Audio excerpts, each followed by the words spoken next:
What the hell is going on? I'm glad you asked, Donny. The weather is what's going on. This is the part that affects us most. Britons have been basking in the unseasonably warm sun today. We are a nation of right baskers. Temperatures have hit 21 degrees centigrade. Can you believe that?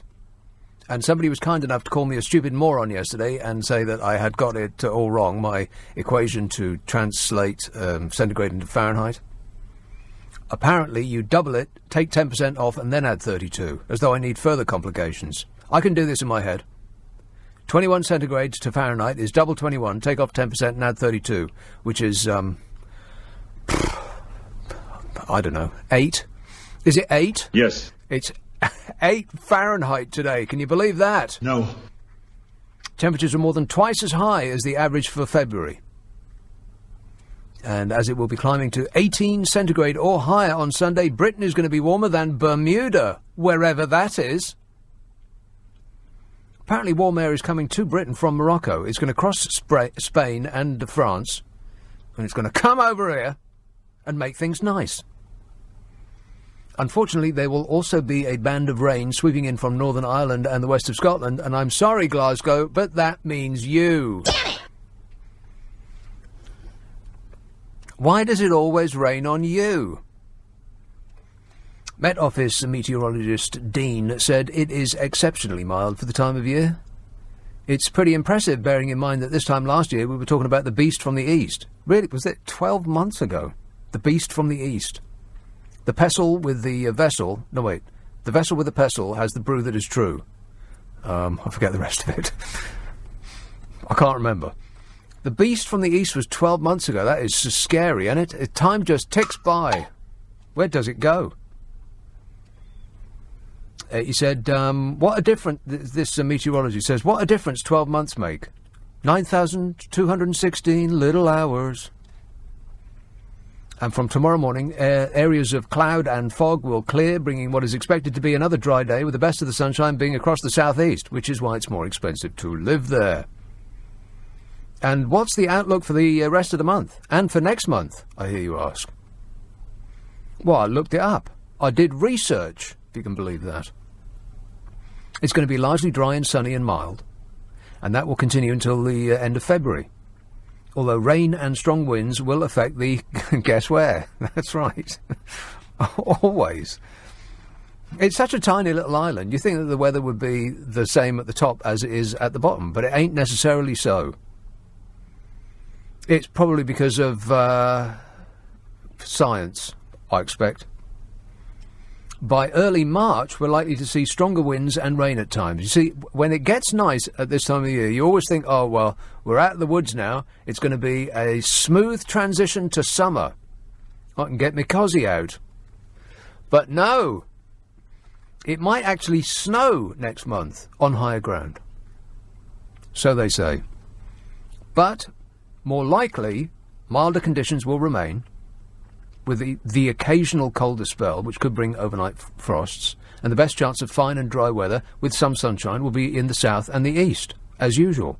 So, really, it looks like we got away with no winter. Again. And it's all thanks to global warming. Thank you. Appreciate it. Now, I don't know where to start. It's fair blows my mind, really, the stuff that's going on. It's just difficult to keep up, isn't it? It's like the title of my latest book, coincidentally. It's a 24-hour-a-day newsgasm. I'd just like it to stop every now and again. Just, can we go through a whole day without having news squirted all over us? Well, there was...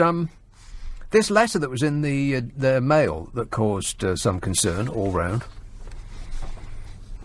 MPs Amber Rudd, the Work and Pensions Secretary, Greg Clark, the Business Secretary, and David Gauke, the Justice Secretary, wrote a column for the Daily Mail appealing for a Tory unity. How's that going, by the way? Fabulous. They write, in the next few days, it has to be hoped that we can achieve a breakthrough in our negotiations with the EU, and a new deal can be presented to Parliament. Are they back from their holidays yet? No. You believe that? In this moment of a catastrophe, they decided to skip away on their jolly hollies. I am stunned. I mean, Sajid Javid should associate that lot with treason. Never mind about that dopey woman. They write, in the next few days it is to be hoped that we can achieve a breakthrough in our negotiations with the EU and a deal can be presented to Parliament. They said after months of uncertainty, months? Years? After months of uncertainty, it is time that MPs recognise the need to get a deal, accept that this is the only deal on offer and support it. They said once the deal is passed, the benefits will be felt nationally. Optimism will surge, relief will be palpable.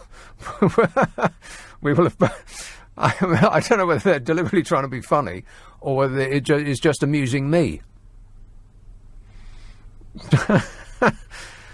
Optimism will surge, really. Relief will be palpable. You'll be able to feel it with both hands. They said that we will have pulled back from the damaging precipice of no deal and we can put the divisions behind us.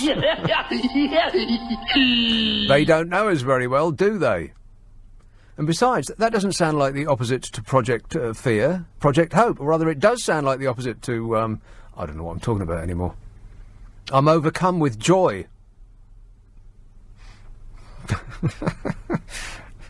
My optimism is surging.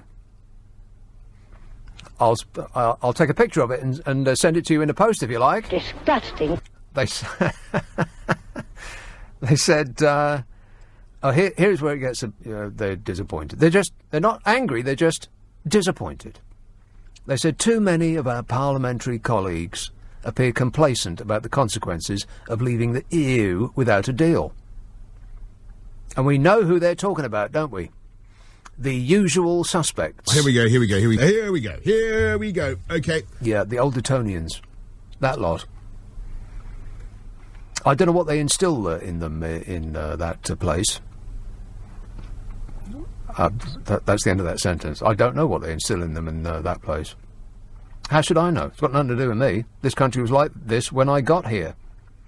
They said our economy will be damaged severely, both in... Oh, here we go with the Project Fear. Grip onto something firm, everybody. It's about to get rocky. Our economy will be damaged severely in both the short and the long term if we crash out without a deal. Or, as a listener corrected me a while ago, you're not allowed to say crash out without a deal. You're supposed to say sail out on a cloud of perfume without a deal. That sounds nicer, doesn't it? Our economy is going to be damaged severely both in the short and long term, they said. Costs will increase, businesses that rely on just-in-time supply chains will be severely disrupted, and investment will be discouraged. Well, that's happened already. Keep up. Do you get the papers where you live, Amber? Everybody's rushing to the exit already. Even the top Brexiteers are rushing to the exit, desperate to try to keep some of the billions of pounds that they've earned off the backs of the workers who have to stay here and keep paying bloomin' taxes. Not that I'm upset about that, you understand? But that sounds like treason to me. I might get onto that later. They said, obviously, trade with the EU will become harder, but so will trade with important non-EU economies such as Japan and South Korea, with whom we currently trade with the benefit of free trade agreements available for EU members. And I'm sure they're not going to treat us with the same respect that they treat the might of the EU, little old us bobbing about on the waves, rudderless, mateless. They said our national security will be weakened. Well, not with a very scary Defence Secretary at the helm, surely not. Not with Captain Gavin.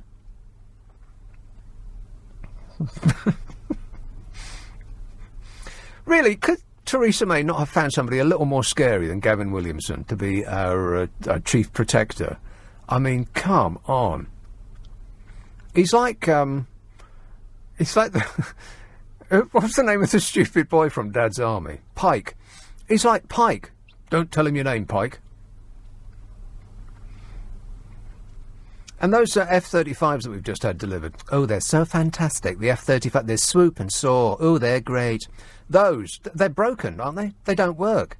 The Americans are behind the design of them, and apparently they were designed badly. which is amazing considering how smart Americans are. Trust me, I'm like a smart person. Anyway, they say our national security is going to be weakened and the integrity of the United Kingdom will be put at risk. Oh, no. As in, we can say ta-ta to Scotland, and furthermore, Bye-bye to Wales. And we don't even mention the island of Ireland. National security will be weakened and the integrity of the United Kingdom will be put at risk. You believe that? Which does sound like a Project Fear, as certain individuals would put it. I'm a nutcase. Mentioning no names. They say far from Brexit resulting in a newly independent United Kingdom stepping boldly into the wider world, crashing out on March the 29th would see us poorer, less secure, and potentially splitting up. They said our hope is that Parliament recognises that we should leave the EU on March the 29th with a deal. However, if there is no breakthrough in the coming week, and here comes the part that's going to exercise you, potentially. If there is no breakthrough in the coming week, the balance of opinion in Parliament is clear that it would be better to seek to extend Article 50 and delay a date of departure rather than crash out of the European Union on March the 29th. What do you think of that? Yes. A delay. Can you believe it? A delay before we enjoy our glorious exit from underneath the auspices of our evil European overlords. I don't think I can stand it anymore. When's the good bit come? It's time, they say, that many of our Conservative parliamentary colleagues in the ERG... You know the ERG, don't you? No! Yes, that's them. It's time they recognise that Parliament will stop a disastrous no-deal Brexit on March the 29th. And if that happens, they will have no one to blame but themselves for delaying Brexit. Which sounds like a threat. Vote for whatever Mrs M can get, which you won't like, or have Brexit delayed, which you will like even less. So, over to you, Lord Snooty. What do you say? Please answer in words of 6 syllables or less and refrain from referring to yourself using the pronoun one, because it makes one sound rather pompous, and one wouldn't want that, would one? No. 0345 6060 973, text 84850, email nick@lbc.co.uk, and if you're on Twitter, it's at LBC. Friday and Saturday night at 10, Nick Abbot, LBC. This is LBC. You know that... Would you mind telling me what this is all about? Yes, it appears to be about Theresa May's supporters threatening those of the ERG. I think that Theresa May could snap Jacob Rees-Mogg in two like a swizzle stick. Kick him with one of your hard shoes, Mrs M. Let's have a call in Acton. Hello, Andrew. Hi there. Hello there. Hi. Okay. I was listening to your stuff about Brexit, and I was trying to think there are kind of 5 steps to disaster we've had in this. So... Step 1. Step 1 was a referendum which did not have any safeguards built into it. I know. I want the name of the chump who said that we should have a referendum. Oh, well, that was David Cameron. Oh, right. But actually, before that, remember, the Liberal Democrats also said we should have a referendum, so he wasn't alone in that. Yeah. But I want to know the name of the person who thinks that we should have a second referendum. We should have a second referendum. I mean, who in their right mind thinks that we should have a second referendum? We should have a second referendum. Okay, funny enough, that's the one thing I agree with Nigel Farage about, but can I go back to it? Because the thing is, there are 2 types of referendum. There's an advisory referendum now, and there's a binding referendum. Is the plural of referendum referenda? No, I think it's referendums, but I'm not going to go... Referendums? I think so, but I'm not going to go to the stake on that. Okay. But I am going to go to the stake on this, that there are 2 different types of referenda, if you want. So... Is it referendii? No, definitely not that. No. So look, but there's advisory and there's binding. And there's a big difference. No, well, not really. I mean, if you go through the whole process of asking the people what they think, I mean, you don't just get the response and then say, oh, well, we were just kidding, we weren't really that bothered about what you think in the first place. Hold on. Okay, then. No, genuinely, there is well-known distinction between an advisory and a binding Well, I know referendum. legally, yeah, but people don't have that distinction in their minds, do they? No, Not when they go to the no, polls. I agree with that. That's actually step two in They got to put the their slope dressing down to gown on and disaster, their dress slippers, and they got to scrape their dinner off the front of their shirts, and they got to go all the way down to the polling station. Yeah, no, you're absolutely right. But it's because they were sold a false prospectus by David Cameron, because he said, we will do what you vote. He kind of turned an advisory referendum into a politically binding referendum. What an idiot. Somebody should lock that What an shed idiot. that But he's hold in. on. And he didn't have the safeguards that you have in a binding referendum. Guess who it was? Now, what safeguards do you have in a binding referendum? Okay, so usually you have to have at least a minimum turnout. And for example, you would have to say that more than 50% of the electorate have to vote in favour of the change from the status quo. Yeah, that or makes a binding sense. referendum. That makes sense to me. That makes sense. And guess who asked for that to be built in to the legislation? It was the late lamented Alex Salmond. And guess who said no? It was Cameron's government, particularly David Lidington. He said, no, we don't need that. This is only advisory. I promise you, he said that. Really? Yeah. And so, so this is the first step down the slippery slope. And then the next step down the slippery slope is David Cameron, who after his government has said, no, we don't need the safeguards because it's only advisory, he comes out and says, by the way, we will do what you, the people, say. So, hey presto, we have suddenly a de facto binding referendum which hasn't got any of the safeguards. That, to me, is stupid misgovernance. Yeah, okay, well, that's a fancy way of saying stupid. Yeah. We're still not missing you, David Cameron, by the way, in case you were wondering. We know where we can find you if we do. You'll be in the shed where they keep the tools. Shed. But hold on, because that's David Cameron. But then, who do we get coming onto the stage? Centre-left? Yes. Or centre-right, as you put. Theresa May. What does she do? She suddenly announces she knows what everybody who voted in the referendum thinks. And she announces, based on what she says everybody wanted, these are my red lines. Oh, her and her red lines. By the way, her red lines were dreamt up by a combination of her and Nick Timothy, her special advisor. They didn't even tell the cabinet about it. They just announced these. So suddenly you've got some red lines which completely tie your hands in the negotiations because they rule out about kind of 80% of the possible relationships with Europe. And she hasn't even got this past her cabinet. And then what does she do? Then she goes down the... I can't wait to find out what happens next. Go on. Okay. Next, no deal is better than a bad deal. Oh, blimey. If I've heard that once, I've heard it Sorry, I'm not allowed to say that one. Probably not, no. But anyway, and then she marches down this route for about 2 years, pausing after 1 year to agree to the backstop. Well, and to rub her sore feet, because it's very difficult to walk in those shoes. I mean, they look fantastic, Mrs. M, but you just can't walk in them. I know. And what was the great idea she had when she was walking in them? Let's have an election. She got that on a walking holiday, by the way.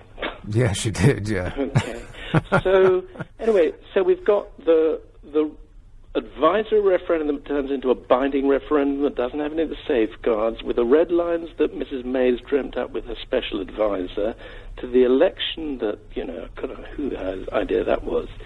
But then we have her wasting time. Because she suddenly realized, my God, I've started this 2-year process, but I don't know what the flip I'm doing.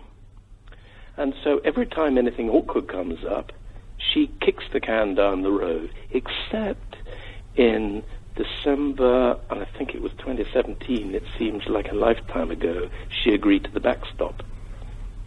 She agreed to the backstop. Say that again, she agreed to the backstop. Now she's busy trying to renegotiate this kind of 15 months later.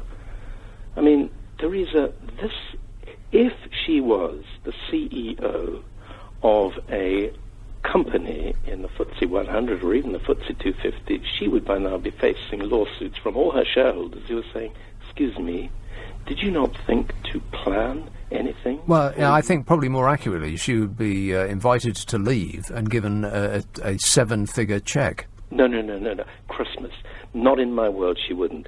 She would be facing a shareholders' lawsuit, and she would be writing out, with the aid of her insurers, if she's got them, a 7-figure sum for all the chaos that she has created. Can we get straight to the punishment?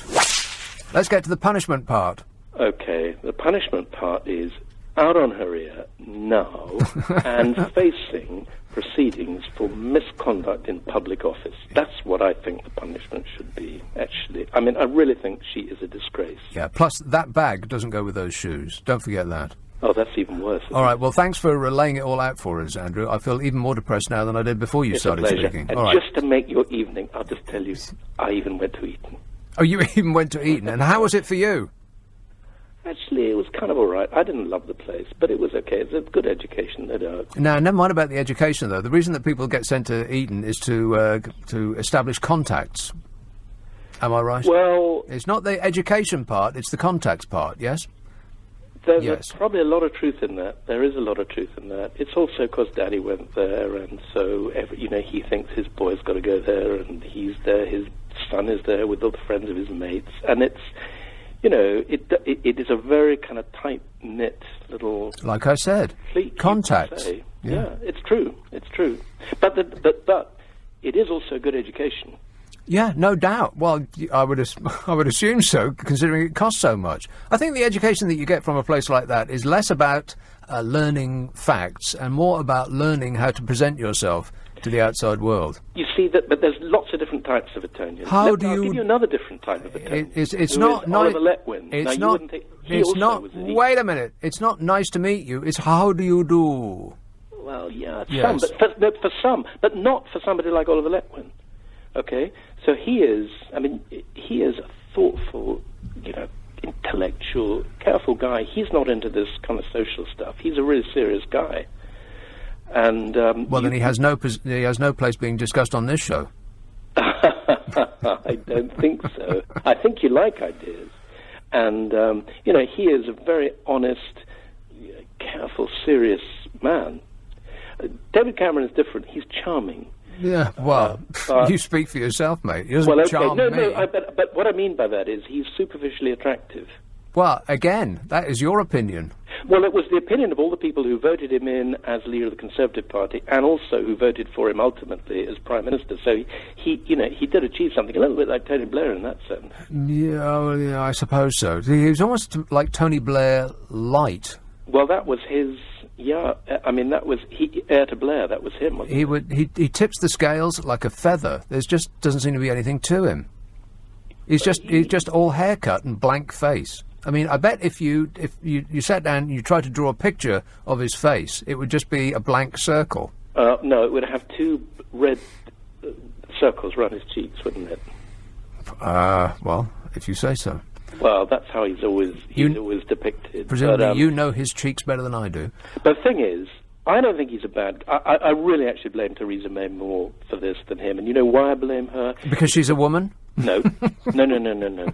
But because what actually has killed this Brexit thing has been her stance on immigration. I mean, she is anti-immigrant to her. No, she absolutely isn't, because in her position as the Home Secretary, with which she could wield all sorts of influence on the number of people that came here, she didn't do anything at all. So it's the opposite of the truth. Well, what about the hostile environment? What about the Windrush generation? What about the go-home van? Well, you could. What about her you could bring up instances, but just look at the numbers of people that came in under her rule.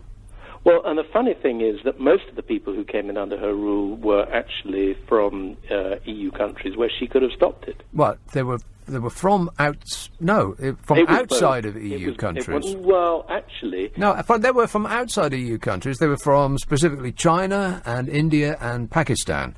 Well, I think each of which had more in total than any country within the EU. Never mind about the EU as a whole. But Andrew, this has been very educational, and I don't like being educated. But thanks for that. I've got to go. 0345 6060 973. Friday and Saturday night at 10. Nick Abbot, LBC. Just past 10:30. The news headlines with Zora Suleiman. Members of the Venezuelan National Guard have Nick Abbott on LBC. Call 0345 6060 973. Everything is going extremely well. Everything is going extremely badly. This text says, I'm confused. How can we be affected both in the short term and the long term? Surely the long term includes the short term and nullifies it. Or are we talking about long-term short-termism? Are you trying to confuse me? You're confused. You can have long-term and short-term. The long-term starts just after the short-term. Any fool know that. John says we should leave ASAP, no deal. Well, you've given it a lot of thought, John.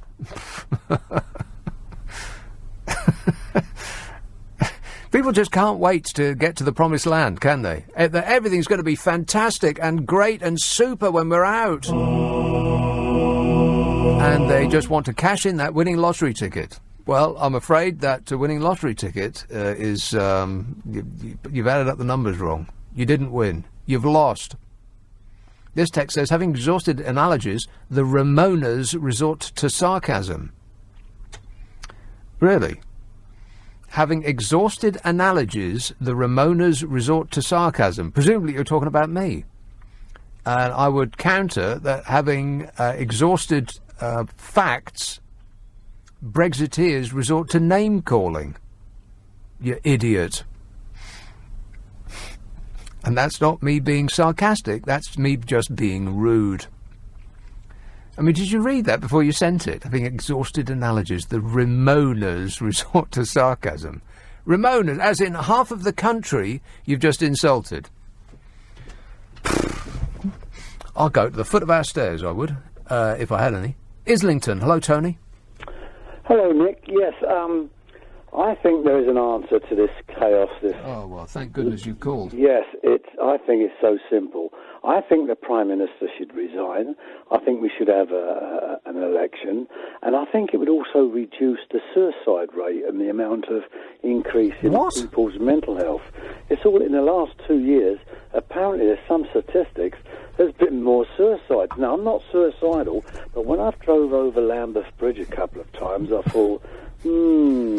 That's got nothing to do with Brexit. It's probably got more to do with the people's with poverty, with austerity, I would expect. Yes, Theresa May and the Conservatives, and we are where we are. But what a lunatic asylum to pull out the largest trading bloc in the world with 500 million people. And Europe, they're our friends. They're not our enemies. They're our friends. Well, see, people don't see it that way. Half of the country, or at least 17.4 million... Well, no, that's not true. They don't all think as with one mind. But there's a considerable number of people, furious, shouty people, who think that the European Union are our enemies. But listen, Nick, if you think the last 2.5 years we know more about the negatives and the positives and on this Brexit. Well, we didn't know that when we voted. I think you may know that, Tony, but I think there's a large number of people who have refused to take on board any further information. I mean, look at John. We should leave ASAP, no deal. That's what he said, which implies to me that he hasn't taken on board a single solitary fact in the last 2 years. No, but if you and I had a clipboard as everybody come out after voting in the referendum, and we says, what do you know about the Treaty of Rome? Wouldn't know what you was talking about. What do you know about the Customs Union? What's that? They'd probably think it's a new pop record or something. What experience have you had in international trade?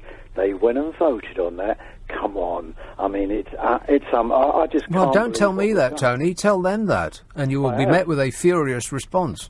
Yes, and I think your previous caller, was it Andrew? I thought he's a great caller, that. I'd like to listen to him again. Anyway, well, you can, fortunately. We do this... if you download our app, you can listen to this super show back and all of the others in the past week. I will, and thank you very much. OK, thank you, Tony. That was very polite. He knew when he was out of material, and he left. Just like I like it. 0345 6060 973. What else? What else have we got here? Oh, nothing. That's it for the moment. Good. No more reading. I hate reading. South Norwood. Hello, Philip. Oh, good evening. Oh, Nick. good evening, Philip. I had a first-hand experience this week on how Mrs. May feels in not knowing which way to turn or what to do. Yes. You see, I was locked in a public toilet in a coffee shop.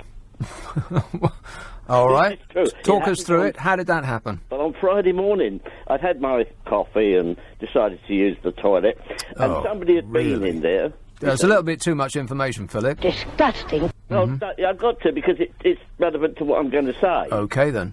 And so the door was open, so I went in there, shut the door, locked it. When I tried to come out, I couldn't. Now, when you say come out, well, you're telling us that you want to actually leave when I wanted to leave the toilet. Oh, leave the toilet. Okay, with you now. Yes. Yes, and and I couldn't. I thought you were trying to tell us something, Philip. No. Righto. No. Carry on. No. So anyway, I couldn't do the door. The light wouldn't go. Because, I must admit, for a moment, I thought, oh, dear, panic, and actually did cross my mind, this must be how Mrs. May feels. She doesn't know which way to turn, what to do. So I'm banging the door, kicking the door, and I heard a voice on the other side. And it was the manageress of the coffee shop. Said, stop kicking our door. And what it was, Nick, since I'd last been in this particular branch, they'd installed these codes on the door, which you're supposed to enter the toilet, you see. But not to get out, surely. No, but, you see, as the door was opened, I'd gone in without using the code. Right. And consequently upset the system. So it didn't know that there was somebody in there? No. Right. So it had locked me in. That seems like a fault in the system. Well, I suppose really, I didn't see it on the door. Normally they don't have this code. You just, go in, lock What it. kind of an establishment, by the way, that's got a code, like a safe code, to the toilet? Well, most of them now, Nick, most of the branches are the ones that I go in, a certain chain, have got them now, because they had so many people coming in off the street. What, in case you steal any of their valuable toilet paper? Well, I don't know about that. But, so it's going to be a big thing, you see. But eventually, I was released. And I got a funny look from the rest of the people drinking coffee. Oh, I'd imagine. Saying, oh, it's him, is it? And yeah. But as I say, it made me causing a disturbance. Disturbing it, yes. So if you're going to use one of those coffee shop... always put the code in first. You get it on the receipt. Just one other thing, Nick. I understand that there was a new TV channel open tonight. You get it on the receipt? Receipt, huh? Yes, you get it on the receipt. Because they used to give you a key which was attached to something big and heavy that you wouldn't want to take home, like a car tyre, for instance. That's right, they did. You're absolutely right. But I suppose that now it's all... digital. Oh, it's technical now, yeah, I understand. It's all robotic. Affirmative. Yeah. Press button B and you get your money back. Right. One other thing, Nick... If you put a code in, they'll probably give you, the brushes will come out like a car wash. Oh, yes. If you put the wrong code in. Oh, yes. It will wax you and dry you, Philip. Oh, yeah. I mean, it's amazing what they think of with all these coffee shops springing up. New ones seem to appear every single day. It's just how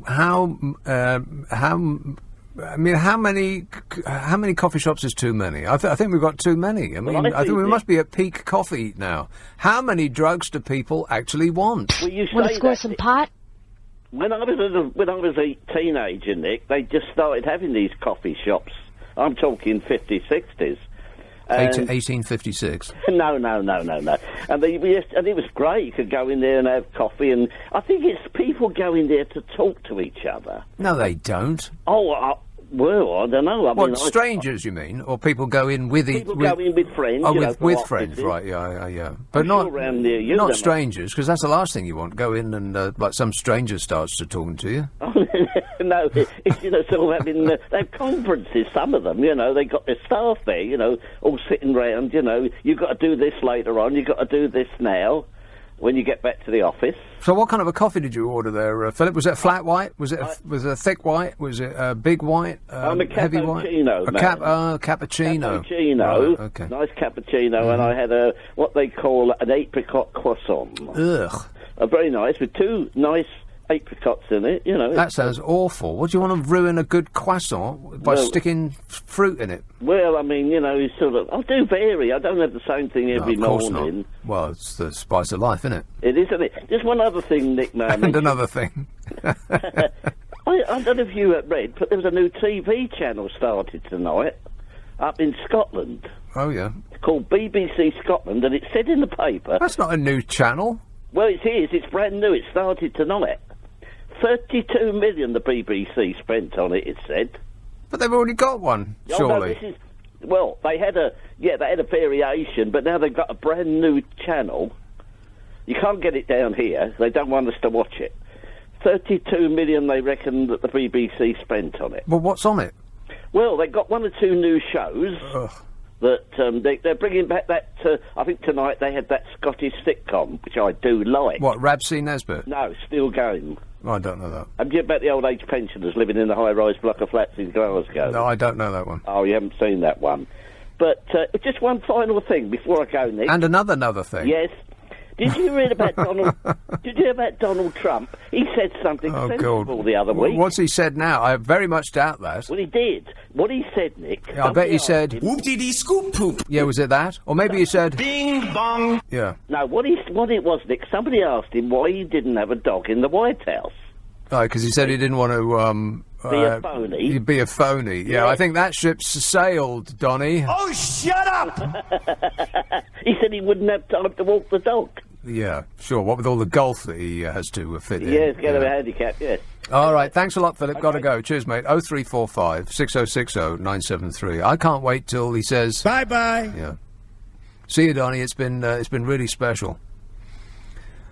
0345 6060 973. Text 84850. Email nick@lbc.co.uk. And if you're on Twitter, it's @LBC. Friday and Saturday night at 10, Nick Abbott, LBC. I really like you. Do you like me? Yeah, sure, why not? Chris says, when we leave and the economy crashes, unemployment rises, benefits and pensions stop getting paid because we go bust. We can revel knowing Trump will screw us with a deal that puts America first and us second. Oh, and all these Leaver MPs will be fine, but the people will be royally screwed. But hey, you got your country back. Hashtag Brexiteer Muppets. Oh, come on, Chris. Why can't we all just get along? Everybody hates everybody else. Whatever happened to peace, love and understanding? 0345 6060 97. Get Elvis Costello on the phone and he'll explain it to us. Chiswick. Hello, Milan. Hi, Nick. I've got a B, I've got an M, and a D. Or am I a few months too late on the... Can I have an E, please, Bob? Here, you know, you know Whitesnake's got a new album coming out. Rock and roll! Bit too soft for me. Whitesnake? Yeah, I'm more into like Megadeth, Carcass, Cradle of Filth, Carcass. Carcass. It actually calms me down when I'm reviewing contracts and giving legal advice. Yeah, that makes perfect sense. That's what you want your lawyer listening to, is he's writing up for some complicated contract. Carcass. So, no deal. Oh, there's a couple of things. I was going to phone and let you know the 5 key phrases that whenever a leaver says that, you know that pretty much that they haven't got a clue what they're talking about. But first, let's talk about getting locked in a toilet. Because if you go into a toilet and you don't put your code in on the outside and it locks you in because it doesn't know you're in there, what is your legal position? You know, apart from being... what is? I want legal position 1 and legal position 2.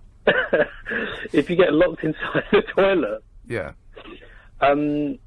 Why would they lock you inside the toilet? You can always leave the toilet unless it's false imprisonment.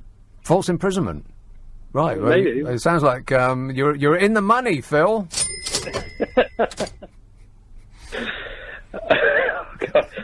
Anyway. Yes. But quick, before I go on to the 5 key phrases, right, and see if you agree with me, the texter who said no deal, yeah, it's fine, ASAP, hasn't got a clue what a no deal means. Well, they don't have any. No, I mean, people who say that they've refused to listen to any information of any kind whatsoever that contradicts their the opinion that they reached without access to any facts. But they'll be forgiven. Leavers will be forgiven for rambling 2 years ago, or 18 months ago, or last year. But with a few weeks to go, they still come out with utter nonsense. You're thinking you've had all this time to read up on facts and details, and you haven't even bothered. And it's just like, so these are the 5 phrases. You ready? Oh, okay, go ahead then. If you relay facts and details to leavers, they'll say one of these things, either 17.4 million voted, or they'll say the EU are bullies, or they'll say we won World War II. Yeah, we will never surrender. Or they'll say we won and you lost, so get over it. Get over it, yeah. Or they'll say we'll just go on to WTO terms and everything will be the same. Yeah. And, yeah. Which belies a misunderstanding of what WTO rules are. Exactly. Or anything, really. They just don't care. I'll tell you what's happened is that they think that they've won the lottery, that things are going to be significantly better afterwards. And they just can't wait to get to that promised land. And people like you are interfering with their progress. And so they just can't stand it. And anybody that says anything that delays their arrival in Nirvana... how about Nirvana, by the way? Bit too soft? Bit too soft. Bit too soft, right. Way too soft. Okay, then. Then it's just a Ramona and it's Project Fear and all of that. They're not remotely interested in any facts. They just want to get to when their life starts to become great again. But that's spot on, because Brexit is not an event. It's a process. Whereas the Leavers think it's an event. They've won the lottery ticket and they went, yeah, it's great. Actually, it's a process. There's a legal process to achieve Brexit in the correct way possible. And do you know what, Nick? But that just sounds boring. Like, can't we just get to the part where things get better? Well, the land of milk and honey, which Davis and everyone else promised. That we want to get to the part where trickle-down economics starts trickling down all over our faces. Now, Nick, I need your help, because I've been searching for the last 2 weeks for Nigel Farage's and Jacob Rees-Mogg's and Boris Johnson's detailed plan on how to lead the EU safely. I can't find it. Do you have a copy? Well, one of the suggestions is... we should have a second referendum. Yeah, I'm not too sure about that. I don't think it would actually solve anything, but certain individuals do think... we should have a second referendum. Mentioning no names. Well, I wonder who that could be. There is no plan. The plan is everything's going to be great. That's the plan. And you know what? Who can we blame when things go wrong? Ramonas. the people who warned of how rubbish it will be. Yes. Well, the amount of times that I've had this thrown at me, that the reason that everything is been screwed up, and the reason that things haven't got fantastic yet, and we haven't just sailed out without a deal and stick our 2 fingers up at Jean-Claude Juncker, is because people like me are engaging in Project Fear and talking the country down. And you know what's going to happen tonight, don't you? Somebody's going to phone in and go, "Do you know what? You and James O'Brien." Oh yeah, me and James O'Brien. It's always that, which implies that they hear things that they agree with 23 hours of every day. No, not 23. What's 3 from 24? I think it's probably 21. 21 hours a day they hear things that they agree with, but for 3 hours a day they hear something that they potentially do not agree with. And that means that they just lose their marbles and start frothing at the mouth. They want Nigel Farage FM 24 hours a day. I'm a nutcase. That's what they want. And anything less than that is not acceptable. But then when they try and engage with you, when they phone you and they try and engage in, if you relay facts and details, they can't reply, and they'll just say, "Oh, you and James O'Brien." That's the same thing. When has a Leaver ever engaged in a debate about facts and details? I can't remember when. Well, to be fair, though, you weren't actually, on the edge of your seat waiting to acknowledge that they were doing that. It's like selective listening is on both sides. Be honest. Well, I've been listening to LBC quite a lot in the last year, and every time the leaders come on and they've come out with utter nonsense or incorrect statements, and I'm pulling my hair out, screaming at the radio, going, that is a lie. Why are you lying? Lying seems...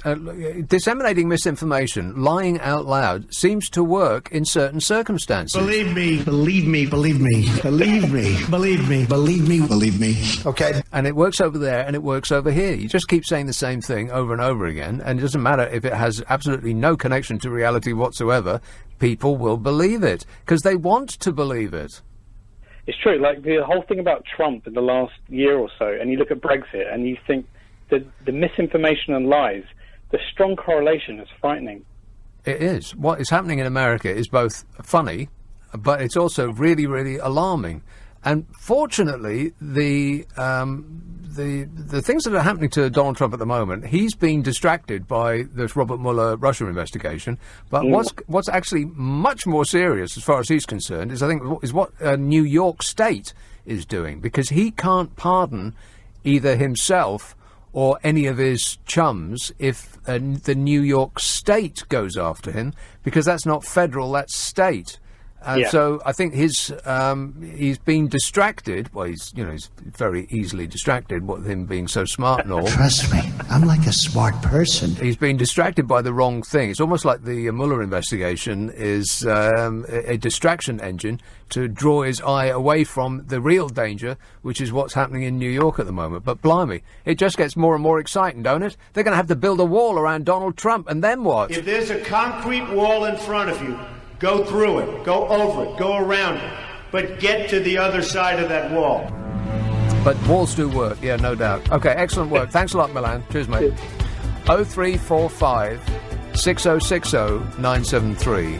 Text 84850. Email nicka@lbc.co.uk. And if you're on Twitter, it's @LBC. Let me just take this moment to remind you about my Super Soaraway podcast, in which Donald Trump goes behind a curtain and takes off all of his clothes. Disgusting. Exactly. And you can find it on the internet. Have you seen the internet? Oh, it's great. It's called the Nick Abbott Habit. Ask for it by name. Also available on the Global Player app.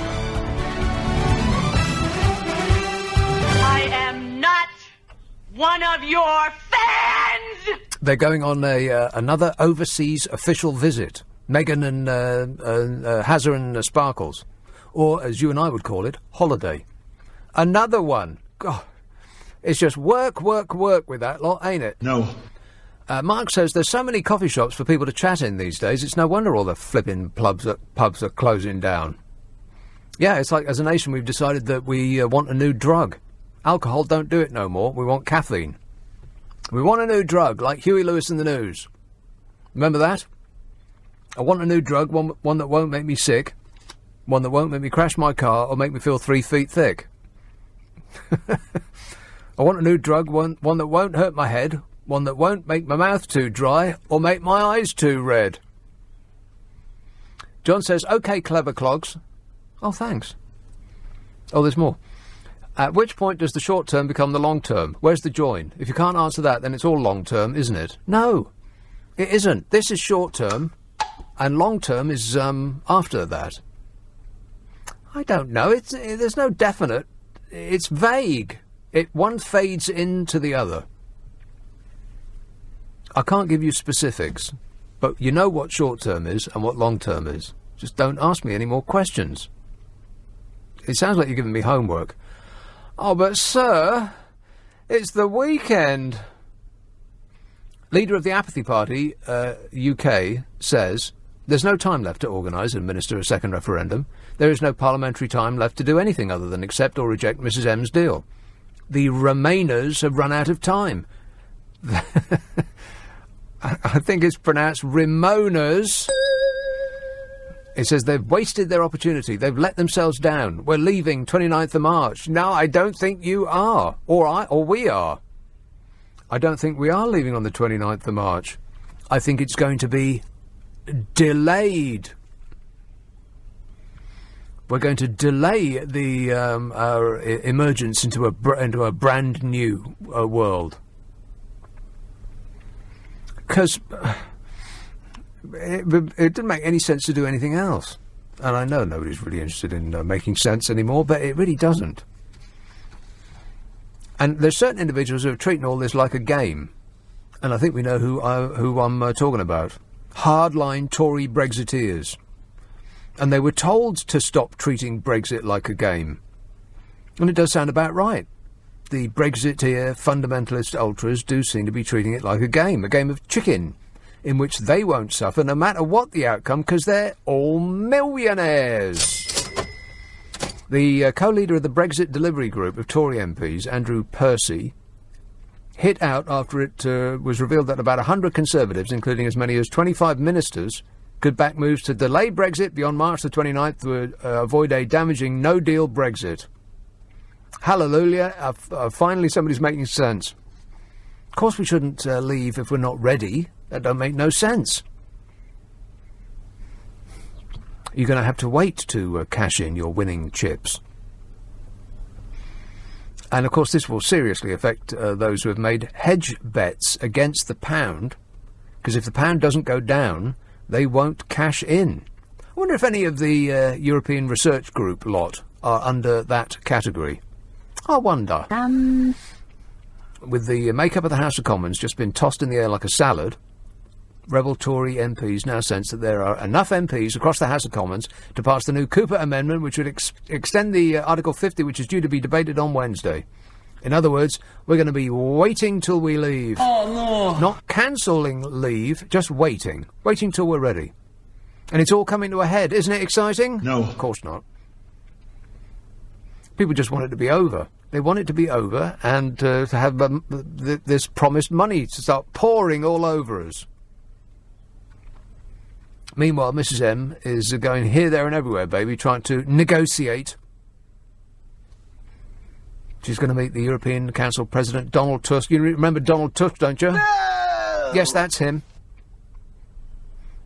She's going to Egypt.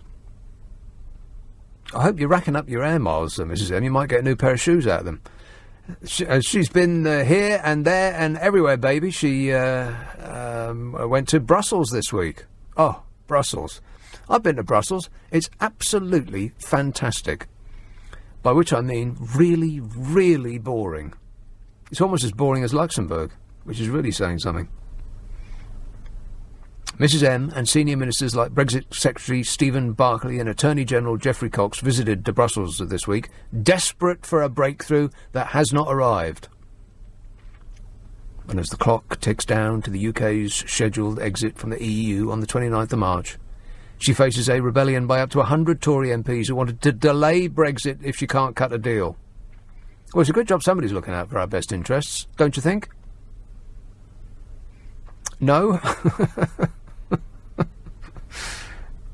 This is according to the Daily Telegraph, by the way. Her Majesty's Daily Telegraph. And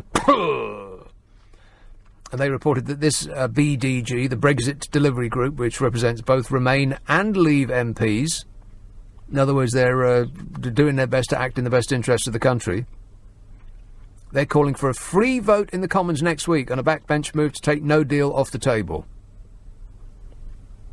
I thought it pretty much had been taken off the table in all but name. I know Mrs M draws red lines and people have been shouting at her, you can't take no deal off the table because it weakens our negotiating position. We don't have a strong negotiating position. It's incredibly weak. This they need us more than we need them nonsense. I mean, please, people, stop saying that. There is no deal. It ain't going to happen. And the grown-ups, people like Jacob Rees-Mogg, keep saying this. It's just astonishing. I mean, why do they keep saying it? There was a letter sent on behalf of the group to the Chief Whip, Julian Smith, which states that many MPs are deeply troubled at the prospect of a no deal. This is according to Her Majesty's Daily Telegraph.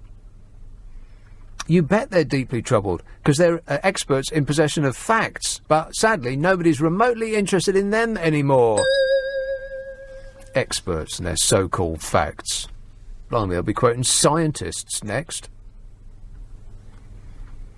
A well-placed source told The Guardian that this move will challenge Theresa May to sack the rebels, who have no intention of resigning voluntarily. So these rebels who are suggesting that no deal be taken off the table and that we should wait, some people are suggesting that they be sacked.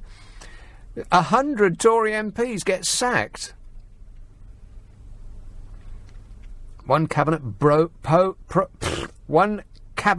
pro-Brexit MP told The Guardian that if it came to the vote, May would have to get rid of rebellious ministers. Well, not MPs, not 100 MPs, but just the ministers, which could amount to 25. I say pretty much all of them. What a state, eh? They said it would be a huge mistake not to sack these people. It would be effectively conceding that we had lost control of the party, they said. I think that ship's sailed. It sailed and burst into flames, hit an iceberg and sank. What a way to run a country. Dreadful. It is shocking. I've never seen anything like it in my life. It's a good job that the kaleidoscopic clown show in America is going on at the moment, because otherwise we would be the laughing stock of the world. Oh, shut up! Thanks for being you, Donny. We appreciate it. What with your expertise on all subjects? What do I know about it? All I know is what's on the internet. Yeah, frighteningly, that's actually true. Some texts and emails. Joe says, Theresa May will easily go down as the most impotent wet Well, get ready. This is rude. Theresa May will easily go down as the most impotent, wet flannel, waste of time PM in history. If anyone wants to disagree, you're wrong, says Joe. Which puts me in mind of her. One thing that Theresa May said that didn't have anything to do with Brexit is about trolls. And I suppose that last comment comes under that category. Hey, Joe, back under your bridge, troll. This was Mrs M talking about social media trolls who abuse women MPs. So that's exactly what that last comment was like. Now, it might not necessarily be a sexist troll, but it was certainly abusive of a woman MP. And Mrs M was talking about this. Says that people like that, people like Joe, are the modern equivalent of a sad man sitting at the end of the bar muttering into his beer. And she also blamed male chauvinist Tories who think they are the greatest for keeping women out of Parliament. And she claimed her refusal to take part in the clubby culture of male MPs in the Commons smoking room held back her career. Well, she seems to have done fairly well. I mean, she's risen to the top. How's that job suiting you so far, Mrs M? Oh, fabulous. This is in a new book on sexism in politics. And it was based on interviews with women MPs. I'll wait till the video comes out. Reading is very bad for your eyes. Any fool know that. And she was talking about abusive messages regularly sent to women MPs via Twitter. What is wrong with people, by the way? I mean, God, that would take up this show from now until the end of time. What is wrong with people? Seriously. I think it's getting worse. I think it's got significantly worse since the invention of the internet, don't you? I mean, previously, of course, if a man was sitting at the end of the bar muttering into his beer, only people very, very close to him would hear him. But now, of course, you put your demented thoughts down, you clack them out on your computer, and then you throw them all over the internet. It's basically just chucking any abusive thought that flits across your mind over the world. And we're all getting the honours. Ugh. I feel unclean. Commenting on the abusive messages regularly sent to women MPs via Twitter, the PM said it's the chap who used to sit on the corner end of the bar every night muttering into his beer, who can now mutter on social media, and people pick it up and believe it and send it round. That's right. It's like a megaphone that they've been given. Thanks a lot, Tim Berners-Lee. I mean, we like the Pussycat and the Puppy Dog videos, but apart from that, not much. And I wonder if it has actually got worse, that people have become more and more irate and angry and furious and abusive, or whether we were always like that. It's just that we didn't know that because there was no such thing called the internet a decade or so ago. I mean, it's happened really quickly. If you went back 20 years, nobody had the internet. If you went back to 10 years or so, nobody had a smartphone. It's incredible how fast things have happened. And so I don't think that people have changed. It must be, because people wouldn't have changed that quickly, not really. So it must be that we now have the ability to hear those people who we would ordinarily have crossed the street to avoid. And we certainly wouldn't have sat next to them at the bar. We wouldn't want to even stand next to them when we were ordering our drinks. So, yeah, I think it is, it's people who don't like this and I don't like that and moan. Stop whining. She said some other stuff too, but I'm up against the break, so I'll come back and I'll talk about that. 0345 6060 973, text 84850, email nick@lbc.co.uk, and if you're on Twitter, stop being so bloomin' abusive. This is LBC. You're on a roll. Care what this guy thinks? No! So anyway, Theresa May was banging on and on and on and on and on about people being abusive on the internet. Whinging and whining and moaning. She said there's a thing about social media that people don't feel any inhibitions at all on what they're saying. They almost don't feel that it is directed to another person. But of course it is. It can hugely affect somebody. And that's absolutely right. Spot bloomin' on, Mrs. M. They just throw their bile out all over the internet, squirting it out like a garden hose, and they don't... It's almost as though they don't associate it with being received by people. They're just throwing out the bile. And that is one of the reasons why you should never read social media, apart from it being a giant waste of time and all. But asking people not to read social media is like asking people not to look at a car crash when you pass it in the road. You can't help yourself, can you? I mean, even though you know that some of these social media companies are the personification of evil, you still can't stop giving them all of your time and your details and your attention. And you should, because there's people who are profiting from all that hate. Men like that oily, moon-faced creep who runs Facebook. Asked how women MPs cope with such abuse, Mrs. May said, "I suppose you get used to it." Well, they shouldn't have to get used to it. There should be consequences for your actions, because when there isn't, there's anarchy. And by the way of ironic illustration, one of the best-rated comments under this story on the website of the Daily Mail was, "She's just trying to cover up her own uselessness." Which is a perfect example of what she's talking about.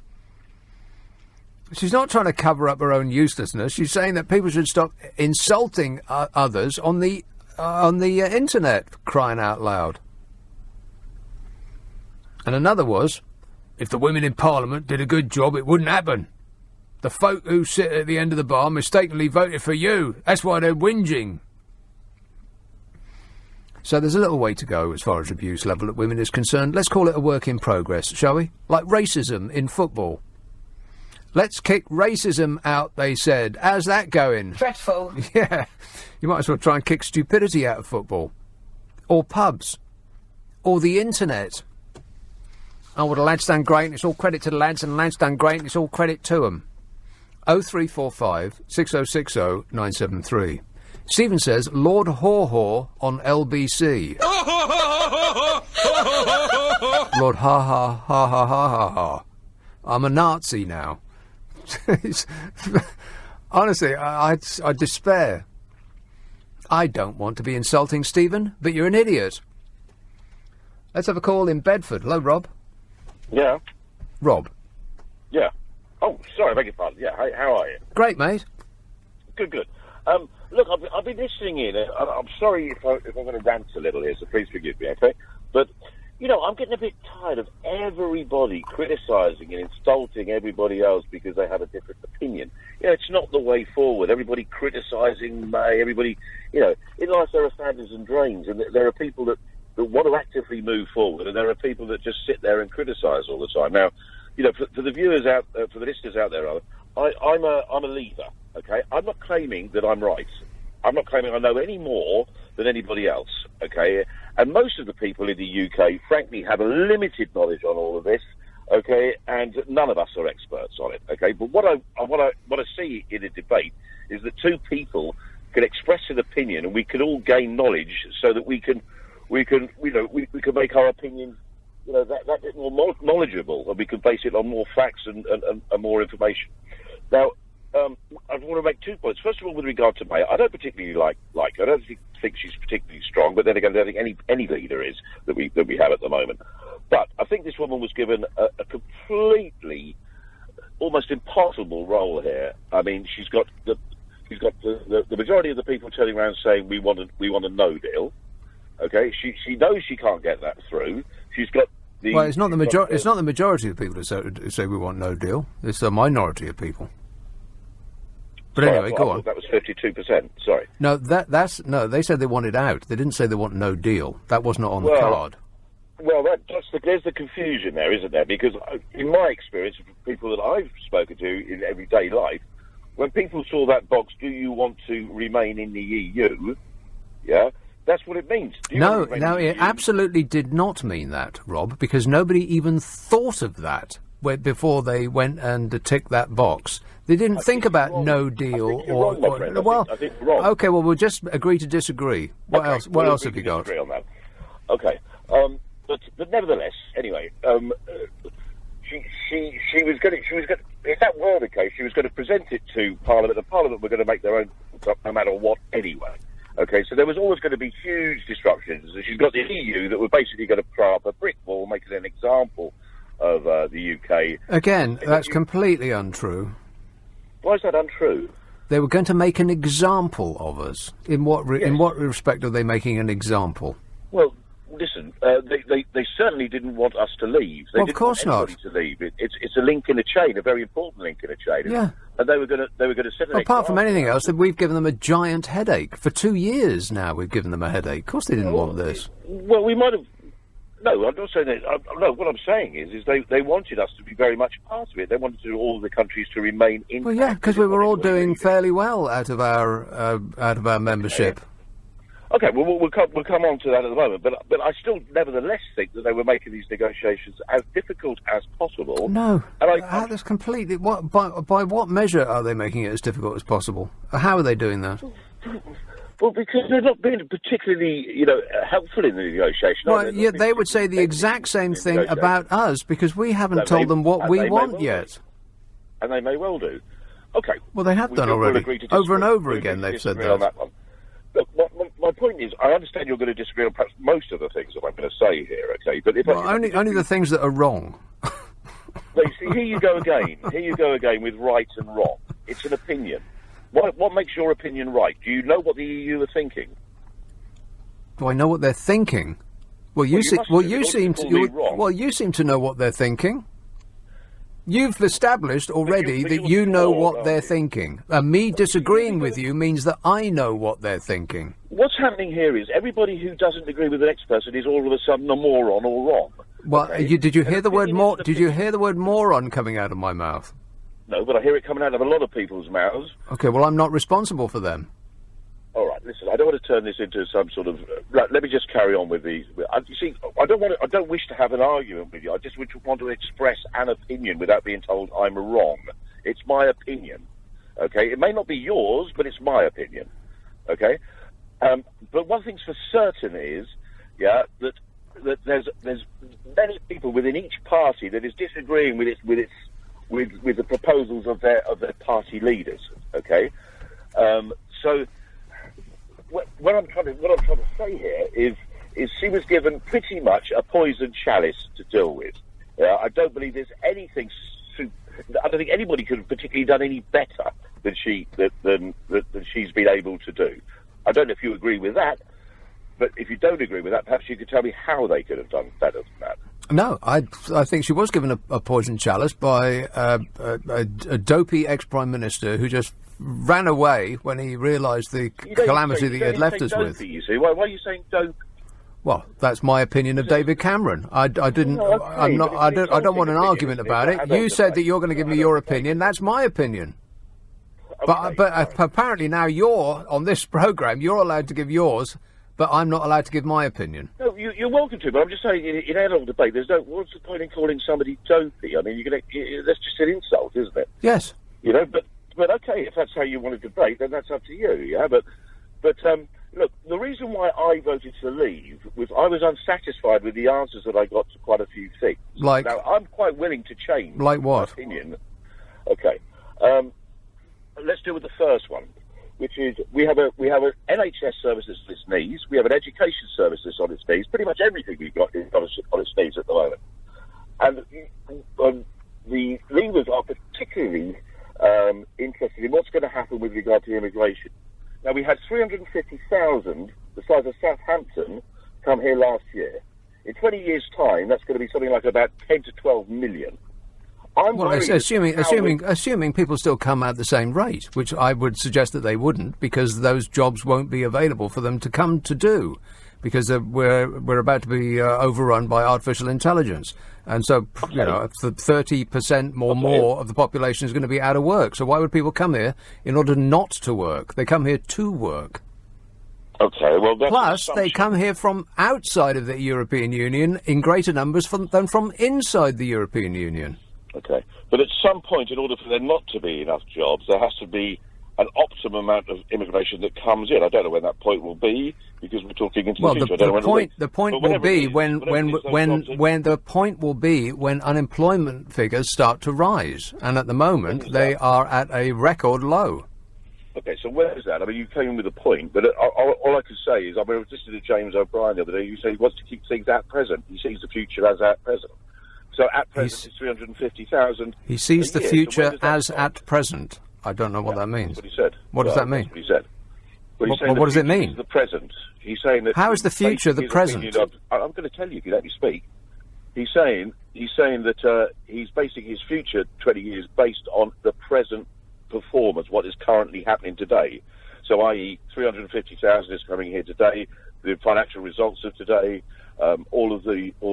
So you're saying that James O'Brien thinks that there'll be still 350,000 people coming here a year in 20 years? No, what he's saying is he's basing his view of 20 years' time based on today and what he's happy with today, the freedom of movement of today. Yeah. So. But why are you bringing James O'Brien into this discussion? Explaining where I got the 350,000 from. Look, I don't know. No, the 350,000 is what's happening now. It's got nothing to do with 20 years' time. I'll give you an example. In 20 years' time, 350,000, in 20 years' time, is going to equate to 12 million. Yeah, but it's entirely likely that people will be leaving in those numbers in 20 years' time. This is just absolutely meaningless. You're telling me what's going to happen in 20 years' time? Rob, nobody knows what's going to happen in 20 minutes' time. Anyway, unfortunately, it's past 11:30 and I must go away now. Not a moment too soon. 0345 6060 973. It's just past 11:30 on LBC with the news headlines. Zora Sullivan. 3 people have been injured after an explosion. Words, more words. Mick says, politicians are supposed to serve the British public and to carry out what they want. What they want? Or what we want? What we want, probably what you mean. Politicians are supposed to serve the British public and to carry out what we want. We voted out of the EU and most of them are doing their best to do the opposite, which is a disgrace, says Mick. Well, it isn't, Mick, because their job is to do their best by us. And if they think, armed with all the information that is available to them, that we are going down the wrong route, then it is their duty to alert us to our mistake and to try to mitigate any losses that have come with that. So it's not a disgrace. It would be a disgrace if they did anything else. Anyway, he says, we've had a vote by the people. Whoever came up with the saying, let's have a people's vote, is a very bad word beginning with P. He says, we should have an all-out civil war between the Ramonas and the Brexiters, and who wins is the winner and no more complaining. I assume you're joking, but it makes about as much sense as anything else I've heard on this show so far. This text says, what did you make of Sleeping with the Far Right on Channel 4? I didn't see it. Being on Channel 4, did it feature nudity? Disgusting. I bet it did. Was there swearing involved? Dreadful. It says, do you think it's dangerous to give fascists a platform? I've got no idea. I didn't see it. I've got no idea what that was. John says, can you play out the tune? Can you play the out of tune band for me, please? It cheers me up. Yeah, well, it almost certainly will come up at some point. Don't worry about it, John. And Frank says, I spotted this in my newsagent's window. Wanted. A Prime Minister with a brain and foresight must be economical with the truth. Good wages and free digs thrown in. Newsagents with material. Suffolk. Hello, Andrew. Hi, Nick. Andrew. I've got a question that's been bugging me. Yeah. I was in the pub with my two cousins the other day that work in completely different industries, and I was asking them how much it was costing their respective businesses to future-proof for Brexit, and it was quite staggering. What kind of business are they in? One's an international paper consultant. The other one is a paper consultant. A paper consultant? You mean he's a consultant on paper? Yeah, the manufacturing of it is actually quite big business. When you think how many bums there are out there, and newspapers and so on. And another one who is doing something completely different, but they were telling me how many millions it had cost so far for their companies to plan for Brexit. Yeah. And it's all money that's, wasted, in my opinion, but and it could be spent on something much more useful. Well, of course, like research and development, for instance. Or police, or the companies themselves. Companies themselves up and down the country have been spending vast amount. Either they've just been crossing their fingers and hoping it all goes all right, in which case they may be sorely disappointed, or they've been spending. The larger companies have been spending millions and millions of pounds on trying to prepare for whatever it is that's about to happen next, which people still don't know what it is. Which is all money that they could have spent on research and development, on improving the wages of the workers, on buying equipment to improve profitability, and so on and so on. Yeah, it is. We might as well just set fire to that money. Quite. But what I've been thinking about for the last few days is if anyone has looked at the country as a whole and tried to calculate what the whole Brexit debacle has cost. Yes, they have. Now, I can tell. I've got a number. And what it will cost if it rumbles on for another 6 months, or the number is £800 million a week. £800 million a week it's costing us so far. Yeah. And the longer it goes on, well, the more it will cost. Yeah. Not £350 million a week we'll be getting to squirt up the NHS. It's costing us £800 million a week so far. But on consultants, and probably international consultants. Well, on lost money, on lost earnings, because people are not investing here. They've held off. But, of course, major corporations can't just hold off from investment. They plan 5-10 years ahead. And so instead of investing here, they're investing elsewhere. And it's costing us £800 million a week. It makes me want to rent a route master with signs on the side, and drive around Westminster. Yeah. And... yes. Well, it's going to charge. It's going to cost you from April the 8th. It's going to cost you £12.50 a day to drive a bus or a car or I think even a motorbike. The pollution charge is coming in. Well, it would have to be an electric bus. Yeah, exactly, an electric bus. By which method you'll save the planet. Well done, Andrew. Thanks a lot, mate. You've answered my question. Thank you. Okay, cheers. 0345 6060 973. £800 million a week. Can you believe that? But, these are just facts presented to us by experts, so nobody is remotely interested in anything they have to say. Emma says, I shouldn't listen to your show when in vino veritas. I just keep doing silly things like shouting at your Brexiteer calls and you defeating them with actual hardcore facts. I've had a fact. I don't recall saying a fact on this show. She says, will that put me on a government search list? Don't forget, Emma, your phone can hear you. And it can see you. It can see everything you do. Disgusting. Exactly. Even when it's off, microphones are always on. Remember that. There was this thing, I meant to bring this out. Maybe I'll do this tomorrow. Hey, I've got a show for good behaviour. I'll get an extra show tomorrow at this time. So maybe I'll talk about it then. But there were calls for your smart speaker to alert the authorities if you do something illegal.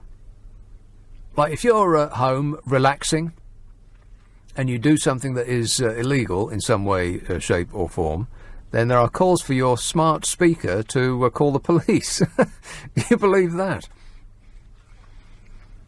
Well, actually, I can believe that. It's alarming. The internet is the greatest tool of freedom that has ever been invented, and it's also the greatest tool of repression. John says the Remain campaign have a Project Fear nuclear bomb. The Remain politicians should all get together in front of a TV camera and tell the country that we will be totally depending on them for our future health, wealth and happiness. Second referendum and a 100% vote to Remain, problem solved. OK. And this text says, we voted leave, and that meant we want Theresa May to do exactly that, even if we become a third world country because of it. Unless it affects me. Yeah, that's about right. I knew there was going to be some sting at the end of that. Here's a call in Tottenham. Hello, Tom. Hi, Nick. Tom. Sorry, I just got to press the button, because otherwise... Yeah. It was just the geezer that you were talking to, I don't know, the one before last, I guess. Got me going. I thought the idea that 17.5 million people voted to leave the customs union. Half of them... No, not half of them. Most of them probably never even heard of the customs union. Yeah, it's a bit fanciful to say with certainty why people voted and what they knew about the decision that they were making beforehand. And he seemed to think that because people voted out, that they voted out for the same reasons and wanting the same result that he did, which is not true.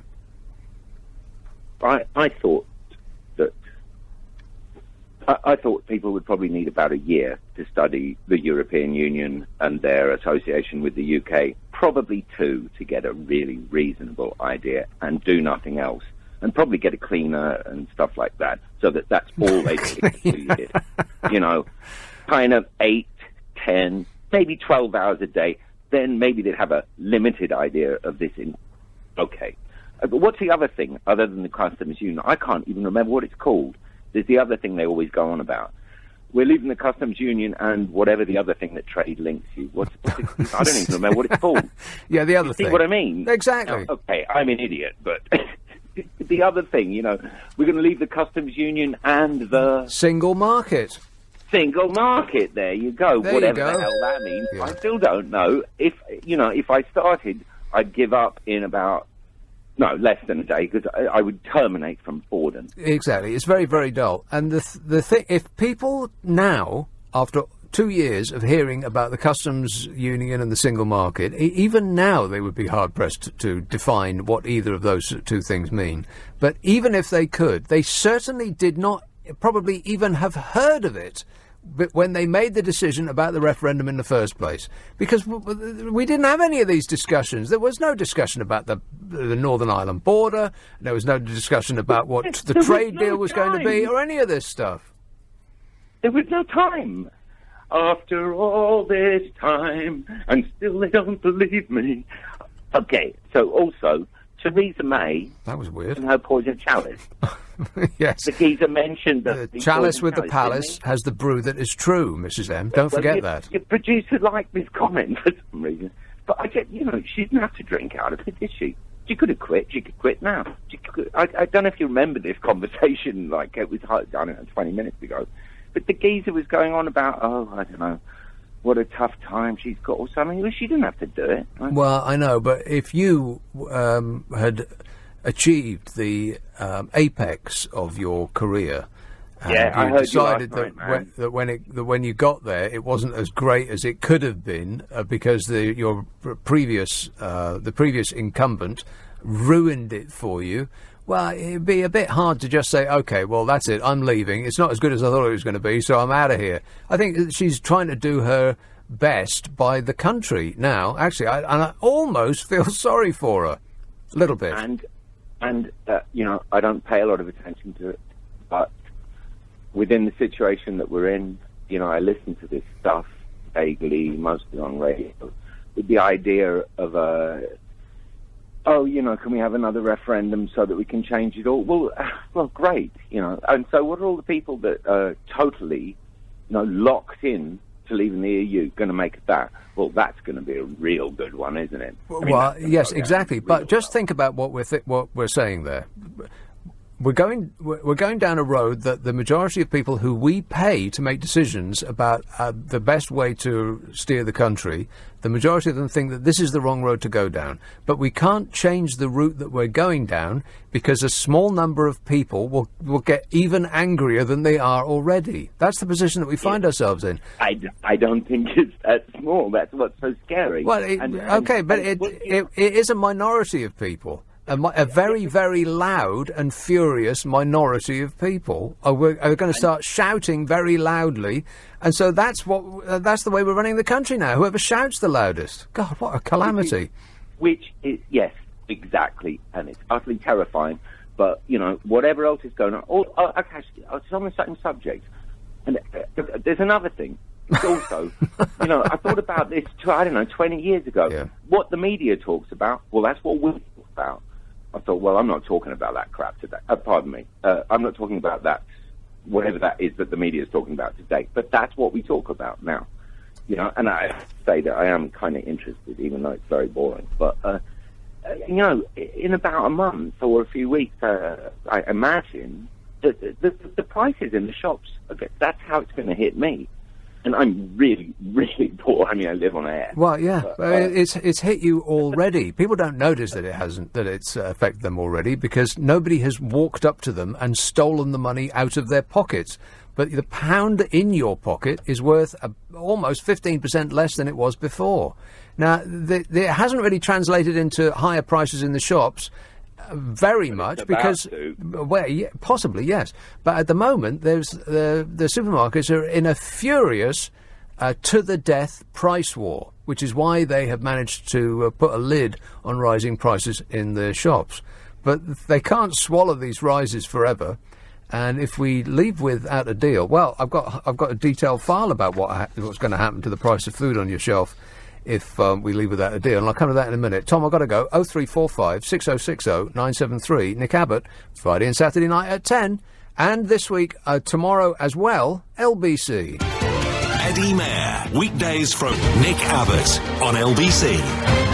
I just want to tell you all how happy I am to be back in the studio, making a picture again. Yeah, it's a radio show, dear.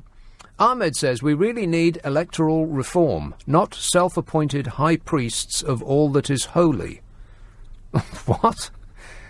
If we had PR in 2015, then UKIP would have had between 25 and 29 seats. The Greens would have had between 21 and 20. So they would have cancelled each other out on Europe, immigration, taxes and the climate. What, are UKIP against climate? They're not climate deniers as well, are they? Please tell me that's not true. Right. Well, what's the high priests of all that is holy? What's that got to do with anything? I don't know. I'll just add it into the things that mystify me. You can call me Mr. Fide. Bristol. Hello, Stephen. Hi. Stephen. How are you? I'm great, mate. Right, Nick. Right. First question is... Question? If you're prepared to answer it. Well, I don't know. I haven't heard it yet. How did you vote in the referendum? How did I vote? You a Remainer or neither? Remainer. Right. So that's why, when I was listening to your programme a little bit earlier, and heard you when we had some Leavers on. You seem to be all the time very against and putting Leavers down all the time. Well, only if they say something that I don't agree with. Well, what is the problem with we all what? We all voted in the referendum. Yes, You know, the biggest turnout in history. Some of us did. In this country. Yeah. And 52% of people voted to leave. Mm-hmm. We all knew we wanted, or 52% of people voted to leave, and leave meant leave. Well, what does that Didn't mean? matter. But that's a meaningless statement, Stephen. Leave means leave. What does that mean? We were leaving the EU institutions and leaving the European Union so we could take back control of our own destiny. Take back control of our destiny. Well, what does that mean? Yes. Well, that means basically that we can take back our laws, we're not paying big fees to EU.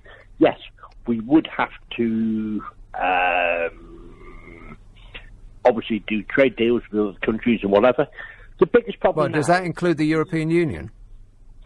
Well, obviously we'd have to do a deal with them to actually leave. Right, so if it would benefit us from being inside the customs union, for instance, would that be a good thing or a bad thing? I mean, if we benefited materially from that, or to be inside the single market, if we benefited from that, if we made money from that, would that be a good thing or a bad thing? Well, we don't, because we're a net contributor to the EU. Yes, but the money doesn't just go in one direction. You pay to be member of a club and you get benefits from being in that club. So if we paid, for instance, a £5, but we got £10 back from our membership, would that be a good thing or a bad thing?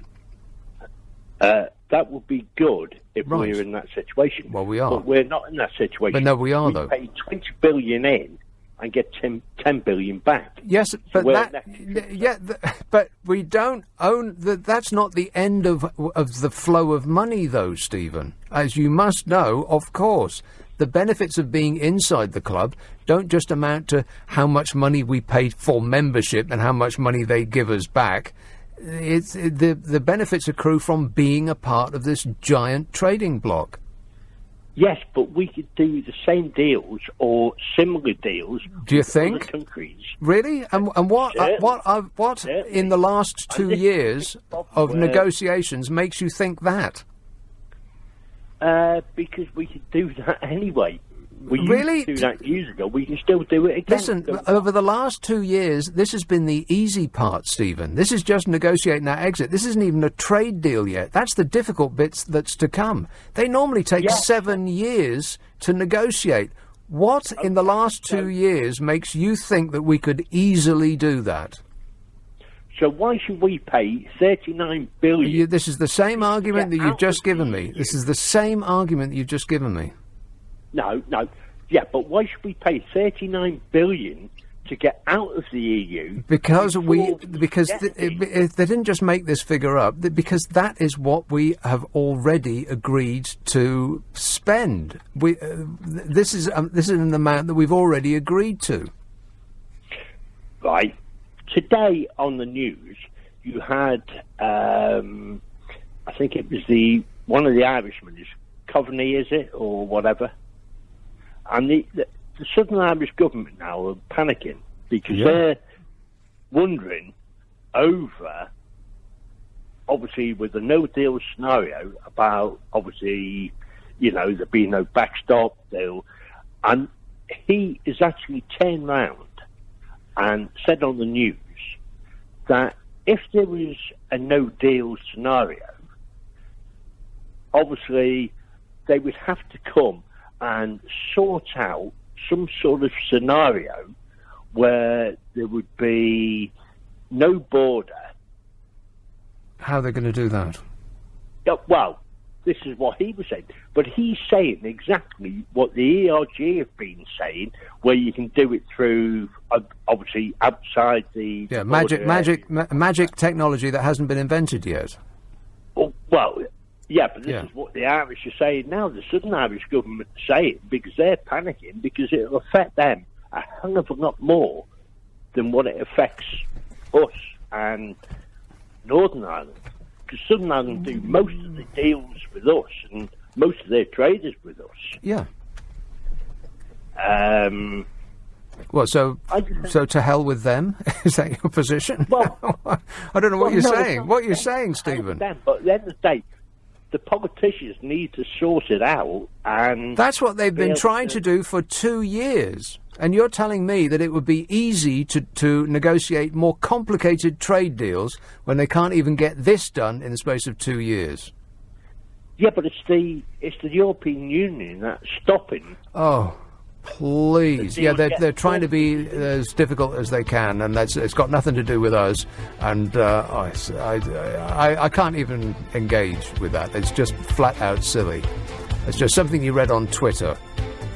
Or they're being evil and they're trying to make an example of us, and God, they're bending over backwards trying to give us what we want. It's just that we don't know what we want because we can't agree within our own parties.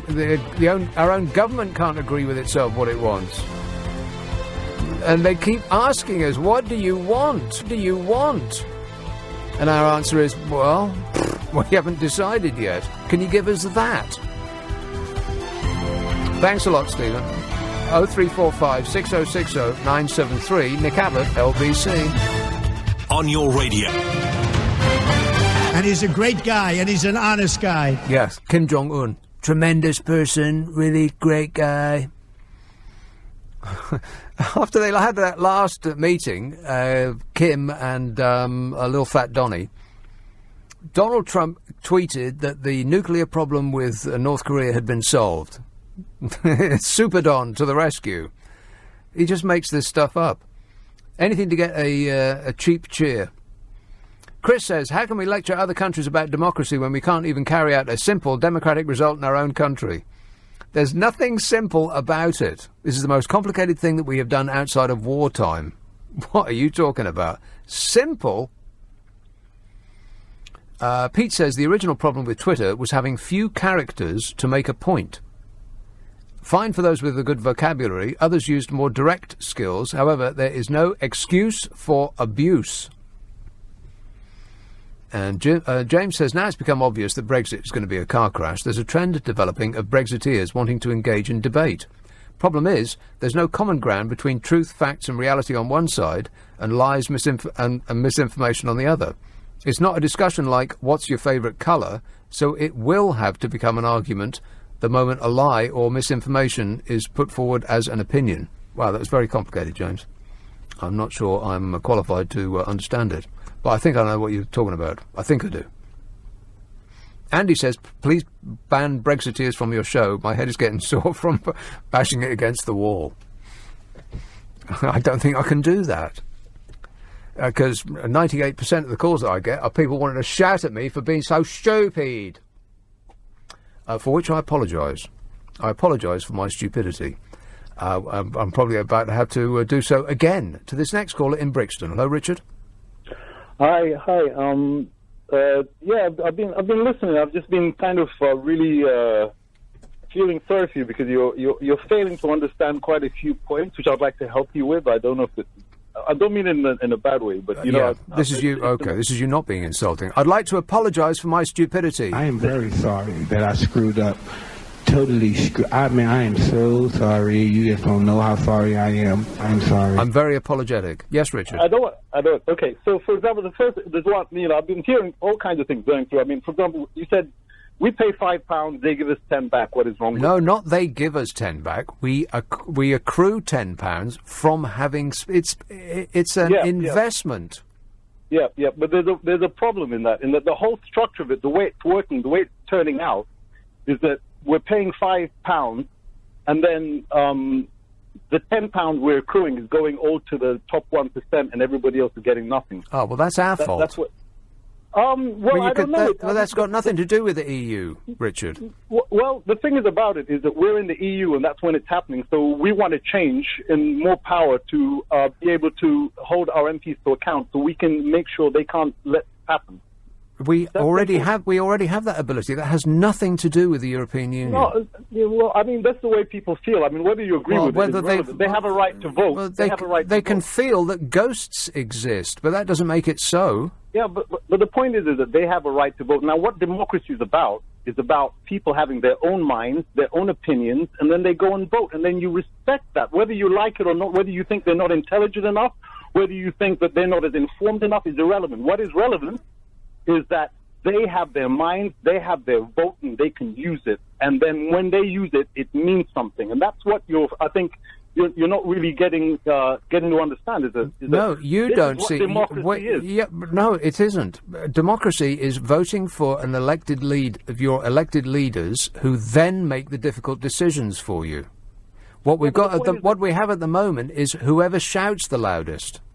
No, but the point I'm making is that you guys are wanting a second vote, and I'm saying no. I didn't say we want a second vote. Okay, well, there are people who Ramon is saying that. Well, is this guy a Ramona? We should have a second referendum. Is that guy a Ramona?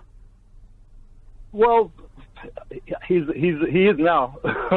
No, but the thing is about it is that basically I think all these are important points that are being missed. That basically, as a person who's going to vote myself, I will vote. I don't want anybody telling me I'm not intelligent enough, I'm not informed enough. I'm putting well, that you might not want people to tell you that, but it depends on whether you're intelligent or informed as to whether somebody can say you're intelligent or informed. I mean, if you had an illness, Richard, would you go to an expert, or would you just ask the wisdom of crowds about how to cure yourself? I will make a decision, and I will live with that decision. No, but the point, no. You make a decision. You don't make a decision on your own health. You don't have a problem with your health and decide yourself about what to do with it. You go to a doctor. No, I could decide not to go to a doctor, but that would be me living with my decision. Okay, well that would be a stupid thing to do. It doesn't matter. I still have a right to do that as a human being, and that's the point about democracy. Yes, but that would not be a decision that would be worthy of respect, would it, Richard? It doesn't matter if you don't respect me. The point is, it does. That's your whole point. You said that your opinion must be respected. The opinions of people who voted must be respected. That's your whole point. Yeah, but when I say that, what I mean is that basically, you have to respect my decision. Exactly. But what if your decision is not worthy of respect? What if you said, well, I have cancer, and I have decided that the way to cure my cancer is to watch television? Yep, that's fine. Well, that is not a decision that is worthy of respect, though, Richard. Yeah, no, but but the point is, you still have to respect me as a human being anyway. Well, I don't. If your decision to cure cancer is to watch television, I'm sorry, but that you've gone over the line of at which I lose respect. No, the main point I was trying to make is that basically, you and I know that people vote for different reasons, and whatever it is, it must stand. It doesn't matter what you think, whether you think it's right, whether you think it's wrong, whether you're intelligent or not, or whether you think they're informed enough or not. The people have been constantly voting for leaders. They don't know what's going to happen in the future. Things happen after they voted for the person which they did not expect, and that's just the way things go. It's just part of democracy. I don't see what the big deal is. I don't know why people are saying, well, you didn't know this. Because the big deal is the mistake of asking us to decide on this complicated process in the first place, based on a lack of understanding on most of our parts. Almost nobody understood the ramifications of what it is that they were voting on. Almost nobody. And so the decisions that people made were based on no information of any kind. They were based on lies that they were being told by American billionaires, by billionaires who say that they are interested in the future of this country, who have since left this country so that they don't have to pay tax to support this country. Now, I don't respect those people's opinions. Neither do I respect the opinions of the Russian government that has tried to affect the referendum. And in what way they were successful, we don't know, because the government refuses to look into it, which you would have to assume means that they were successful. Because if there was nothing to look into, then why would the government refuse to actually examine it? So they must know that something really bad has happened to our democracy, that another country and a state with evil on its mind has inserted itself into our the future of this country and made some effect on our decision. We don't know what, because the government won't tell us, which is alarming in and of itself. But to say that the decision that we made based on lies, propaganda and misdeeds by foreign actors should be respected is just ludicrous. Of course it shouldn't. The whole point of democracy is that you vote for somebody who's smarter than you are, whose job it is to collect information and to decide on the future of the country in our best interests, not to just give it over to people who make some binary decision about something that's vastly complex. That's not democracy. That's just a ridiculous way to run a country. That's just flat out stupid. And that's the position that we find ourselves in. We were at a crossroads we were at a Y junction. We could turn left and we could turn right. And we had no idea what was going to be at the end of the road. And some people said, oh, you've got to turn left because it's going to be fantastic.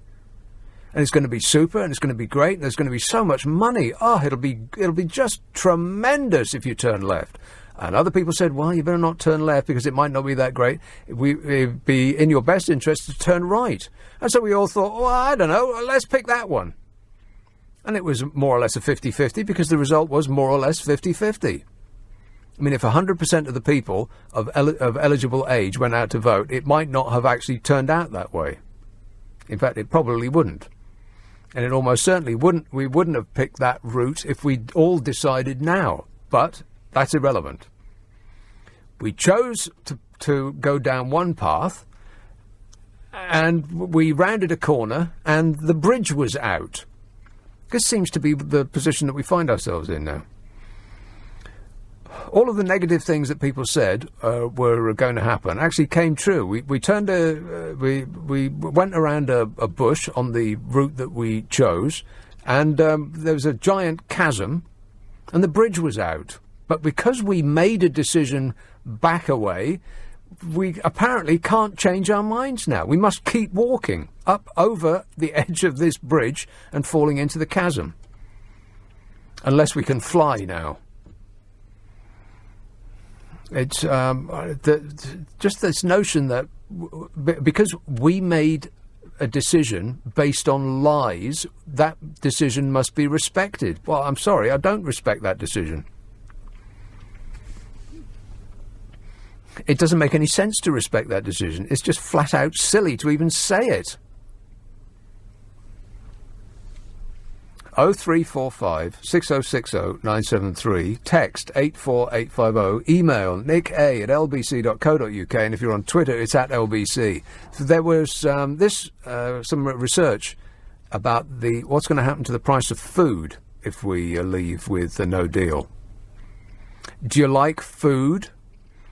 Well, I'll tell you what they said in just a minute. 0345 6060 973. Nick Abbot, LBC. This is LBC 850. Are you trying to be funny? Because I'm all out of laughs. Margaret says, where would we be without all you extremely clever, knowledgeable Remainers, especially your good self, telling us Brexit voters how ignorant and dumb we are for not understanding what we indeed voted for? So thank goodness we have you and the rest of the Ramonas ready to save us ill-informed dimwits from a fate worse than death. Well, you're welcome.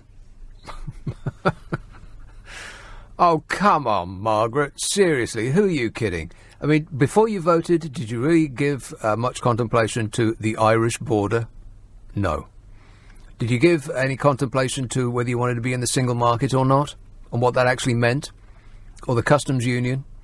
Or how long it might take to fashion trade deals that might equip us to trade with the world on something other than WTO rules, or what indeed WTO rules mean?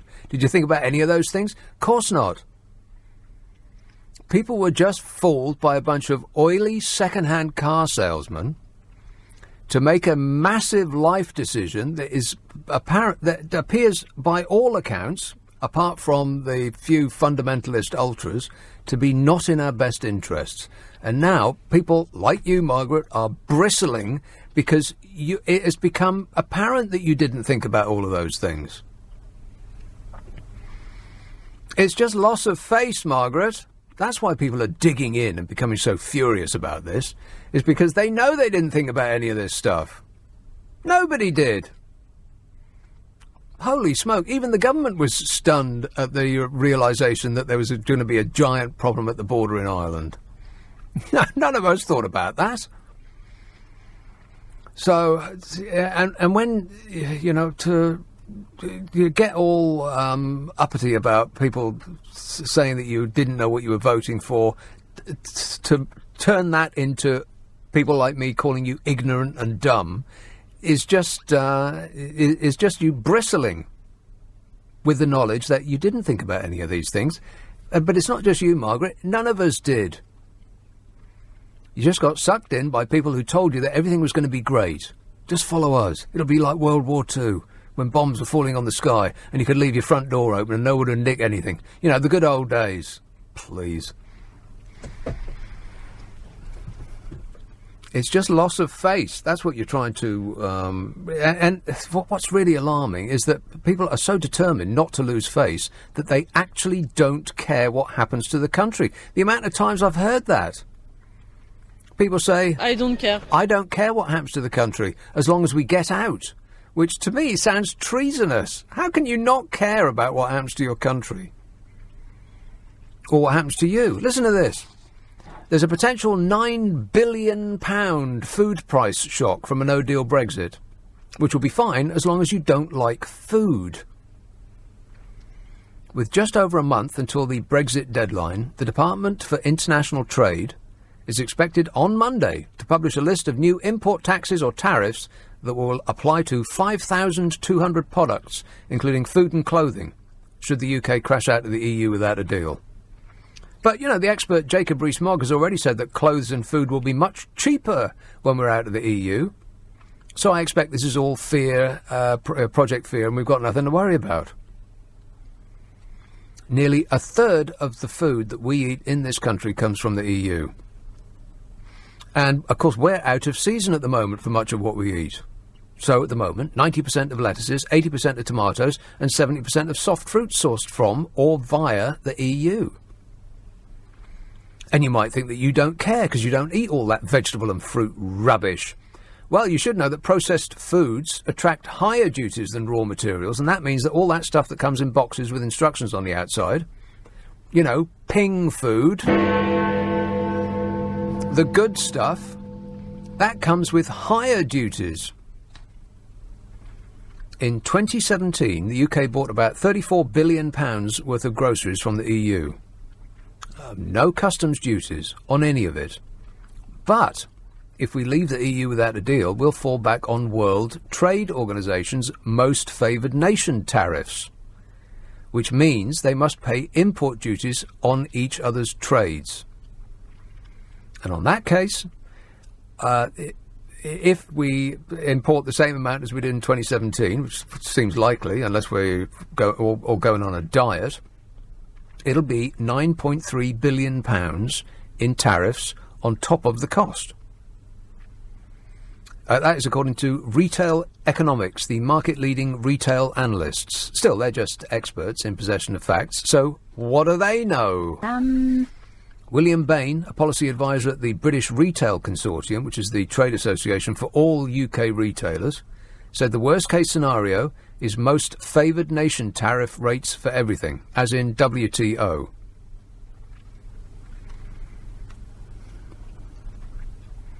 And this is just more experts and their so-called facts, so we can just dismiss them outright. The imposition of WTO tariffs on beef sourced from the EU could increase the price by anywhere between 5 and 29%. Tomato prices could rise between 9 and 18%. Cheddar by 6 and 32%. Beef, tomatoes and cheddar. That's pizza, that is. But what about zero tariffs? If we just mark everything at zero? Well, yeah, there has been reports that Britain was considering a zero tariff regime in a no-deal situation. But Michael Gove, the Environment Secretary, told the National Farmers Union that would not be the case. And if tariffs stoke food price inflation, guess who it's going to hit the hardest? Those who can afford it the least, the poorest. Because they spend a bigger percentage of their income on food. As usual, it's the poor that are going to suffer the most. But as they are more likely to have voted for Brexit, I'd say that's what you call poetic justice, if I was being really mean. We'll be hungry and even poorer, but at least we'll have our country back, whatever that means. Let's have a call in Dymchurch. Hello, James. Hi, Nick. You having a good night? I'm very good night. Good. Yeah, I just wanted to ask. Firstly, I wanted to say, when I voted Brexit, but I never expected it to actually come through. I thought we were definitely going to vote as a country to stay in, and I was ready for it. I said to my wife at the time, when this happens, if we vote to remain, that's it. I'm as good as a European citizen, and I was prepared for it. But if we voted remain, nothing would have changed. Well, yeah, but the way. What did you have to prepare yourself for? Well, no, but I was just sort of like, I've always sort of been a little bit more. I suppose you call me, a little Englander, I suppose. But I thought once this vote happens, if we say we're remaining in the EU, I was like, well, that's it then. We'll never get a vote like that again. It'll never happen. So I was prepared. I was ready to accept the decision. But it's just like, on the other side of the argument, no one, it just seems like no one's prepared to accept it. But that put aside, because I think that's just a fact. I wanted to ask because which bit's a fact? That the people who wanted to remain are not prepared to accept it. That's why. Well, it depends what you mean by it, because there's all sorts of remains and there's all sorts of leaves. Well, there's only one remain, but there's all sorts of leaves. Well, from my circle of friends and what I see on the media, the general impression that I get is that they're not happy with it all. They want us to reverse the decision. They say things like it was an advisory vote. Yeah, well, you won't hear that from me. We had a vote, and people thought that they were voting for where we were going. Yeah. Yeah. Well, in Nigel we trusted, I suppose. But anyway. Yeah. How's that working out? Yeah, but the other thing I wanted to ask, because I keep hearing these analogies. You used one yourself. You said this chasm that we're going to fall into, and they're falling off the cliff. But I want to know, what does that really mean? I mean, because using an analogy as strong as that, what we're saying, like our economy's just going to flatline overnight, or are we talking realistically? Well, nobody's got timelines, but I can tell you what's happened already. If you're interested. Yeah, please. Well, the pound has gone down by practically 15%, so there's that. Well, I agree that happened overnight. As soon as the result came in, but it's pretty much stayed pretty steady since. 15% lower than it was before. True. So if somebody came to your house and just took 15% of your stuff, would you be okay with that? No, but then having said that, it's the value of the pound is, it only matters if you're buying stuff from abroad. So it makes your life more expensive. Well, if you can find things that were made in this country by British people with British ingredients that weren't taken from anywhere else on Earth, then I would like to know what they are. I'm looking around. I'm struggling, to be honest with you. Yeah. Can you reach out and touch anything that was made in Britain by British people with ingredients that were only sourced from this country? Anything at all? Just one thing, James. Maybe this tissue paper? I don't know. Okay, I'll give you tissue paper. I've got no idea. My guess is that it would come from somewhere else, but I don't know. But okay, tissue paper. According to the chap at the Bank of England, we're losing £800 million a week. through loss of research and development investment, through loss of hiring people in this country where the offices are being opened in other countries, where people are leaving, and instead of opening factories in this country, they're opening factories elsewhere. But is it because we're leaving, or is it because of the uncertainty of it all? I mean, if a decision well, it's the same made, thing. At least we knew what... It's the same thing. Yeah, but I mean, I don't know. There would be no uncertainty if we weren't leaving. So that's £800 million a week. And then there's assets worth nearly £800 billion have been moved from Britain to new financial hubs in the European Union. £800 billion. That's already. Okay, so, yeah, but what... Okay, they can move 800 billion or a trillion or whatever, but what I understand you're saying the moving of assets, but is that just like on the that figure on the computer has been moved from a computer here to a computer over there? I mean, was the government gaining tax off of that, or was it just a savings account? Do you know what I mean? Well, no, not really. If companies have moved £800 billion of assets, then that's £800 billion we don't have anymore, and that's already. The EY, the giant auditing firm, has been tracking the Brexit plans of 222 financial firms. Yeah. It said 80 were considering or have confirmed already relocating assets and staff. And it seems to be increasing by the day. So, I mean, that's just a couple of things. I have to go now because I'm past the news. But that's just a few things that have happened. The £800 million a week, £800 billion of assets that have been moved out of the country. I mean, and the pound has gone down by 15%. And people are still asking, well, where's the damage? Well, apart from all of the damage, I mean, what more do you want me to tell you?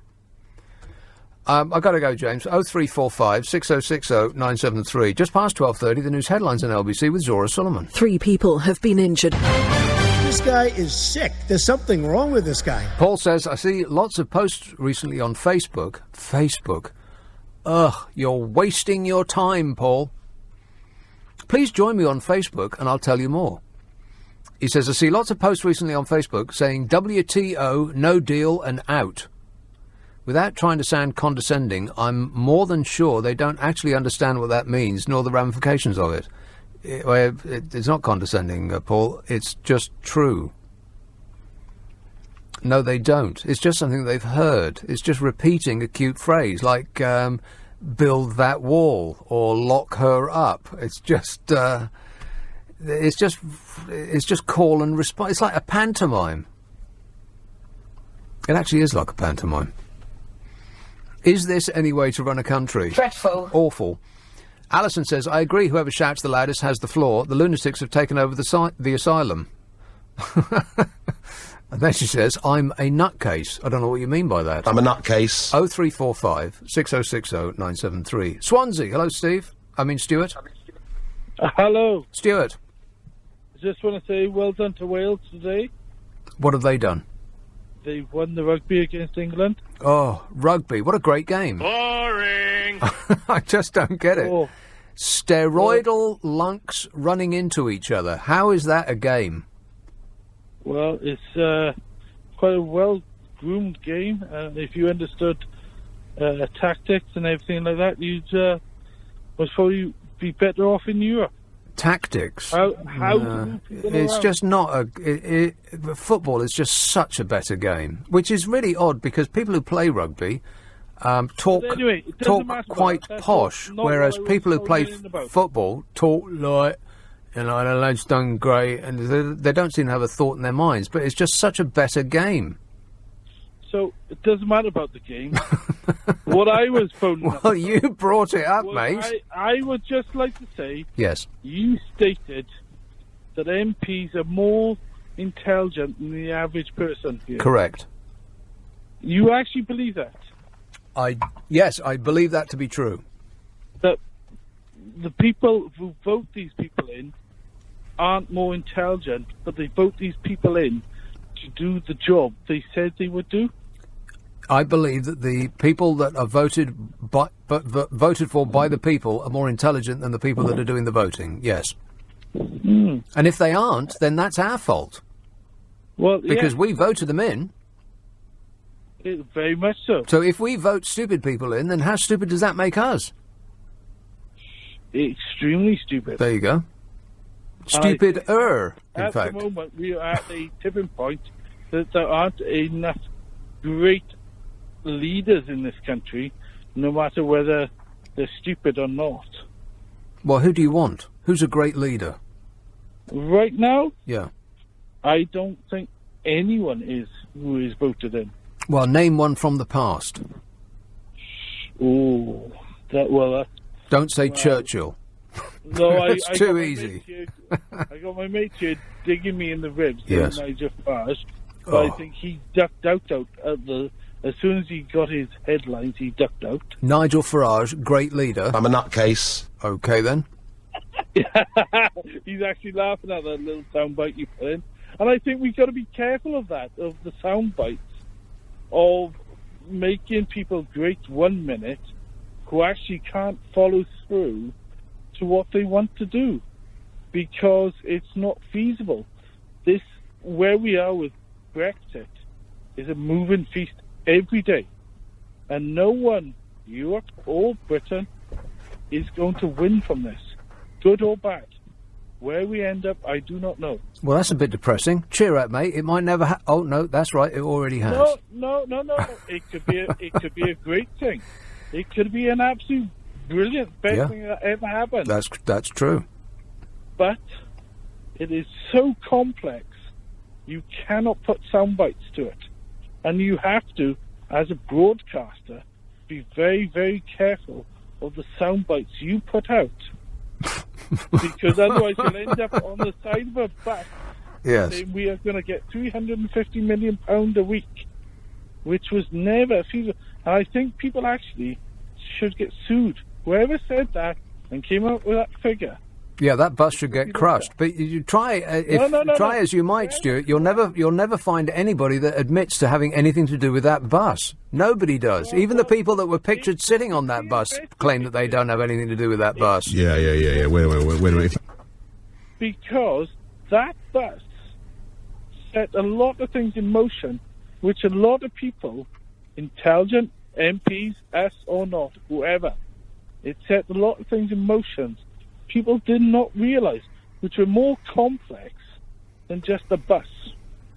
And they should actually be held accountable. Yeah. They drag people along who voted people in who should have known better. That bus disseminated misinformation. Let's get to the part where we dole out the punishment.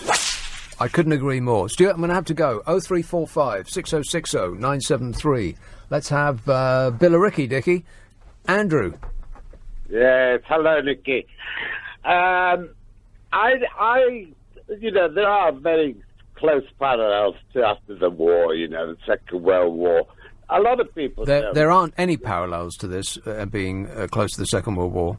Name one. No, I'm talking about the situation after the war, when we had very even worse rationing than during the war. Apparently. And it made us extremely thin, imaginative. We started growing our own crops in our gardens, and we must underestimate the English. We people in England are extremely good when our backs are to the wall. Andrew, you've got to be kidding me. We're going to go and dig for victory? Why not? I mean, there's nothing wrong with that. Well, it'd be okay if you actually had a garden, but a lot of people live in flats. What are they going to do? It's only going to be for a short time anyway. How long? And within a year. Within a year, everything will be fine. Okay. Well, the owner of... I was listening to the owner of Wetherspoons the other day, and, for example, the NHS, we all know... Wait a minute, are you about to refer to something that you read off a beer mat in Wetherspoons? No, I'm a very rare visitor to Wetherspoons. I go in there for a coffee sometimes. Right. I can have as many... but why did you mention it, though? You mentioned it, and then you started down a road. It sounds like you're going to repeat something you read off a beer mat. No, I was listening to what he said the other day. He said, this is just fear-mongering. God. It's not fear-mongering if it's already happened. If our position is significantly worse than it was before, it's not fear-mongering if it's already happened, Andrew. Nicky was talking about £1 trillion already leaving the country in assets. I can assure you that will be replaced with another £3 trillion. Really? How can you assure me that? Because 800 billion, 0.8 of a trillion, has already left. The smart money always finishes up here. The smart money always finishes. Wow, that's just really. I can't hear anymore because that's just the dumbest thing I've heard on this show so far. Don't worry, everything's going to be all right because what? We're British. Nothing bad will ever happen to us because we're British. Damn it!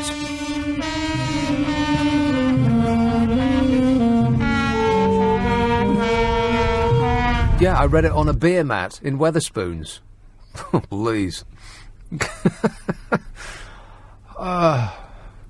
It's excruciating. I can't bear it anymore, Andrew. I'm going to turn you down, and I'm going to wish you all the best. Ta-ta. Bye-bye. Alison says, I agree whoever Oh, no, I read that. John says, look on the bright side. Oh, there is one. There will be no more poor as they'll starve to death. The obese will lose weight and foreigners will no longer want to come here. Well, you know, while we're all concentrating on this nonsense, this self-inflicted wound, there is a giant... I've referred to this before, where we're rearranging grains of sand on the beach while behind us a giant tsunami wave is about to overwhelm us, about which we're doing nothing at all. I'm not even talking about global warming, which is another thing that is... that's just going to happen to us, whatever. I mean, whatever is going to befall us from climate change will probably be the worst of all expected possibilities, because we will do absolutely nothing whatsoever in order to mitigate those the worst effects of that at all. We'll say we will, but not really. Not enough to actually effect a change, because that would involve changing our lifestyles, and nobody wants to do that. It's called short-termism, baby. It's actually called being the human race is the developmental age of a 3-month-old. We want everything and we want it now. But artificial intelligence is about to change our lives completely. I mean, how much has your life changed because of the internet? Which is as nothing compared to what's about to happen. I mentioned this before as well. I can't remember who it was, but somebody asked business chiefs in many different countries what they were doing about the change that is going to be affected by artificial intelligence, and whether they thought it was going to be as serious and significant. And I don't have the figures in front of me, but more or less, people in this country, business leaders in this country, just shrug their shoulders and go, well, I don't know, nothing much. I'm not really that bothered. People in China are freaking out, by which I mean spending billions and billions and billions of pounds, which means that China's going to win. Affirmative. And we're going to lose.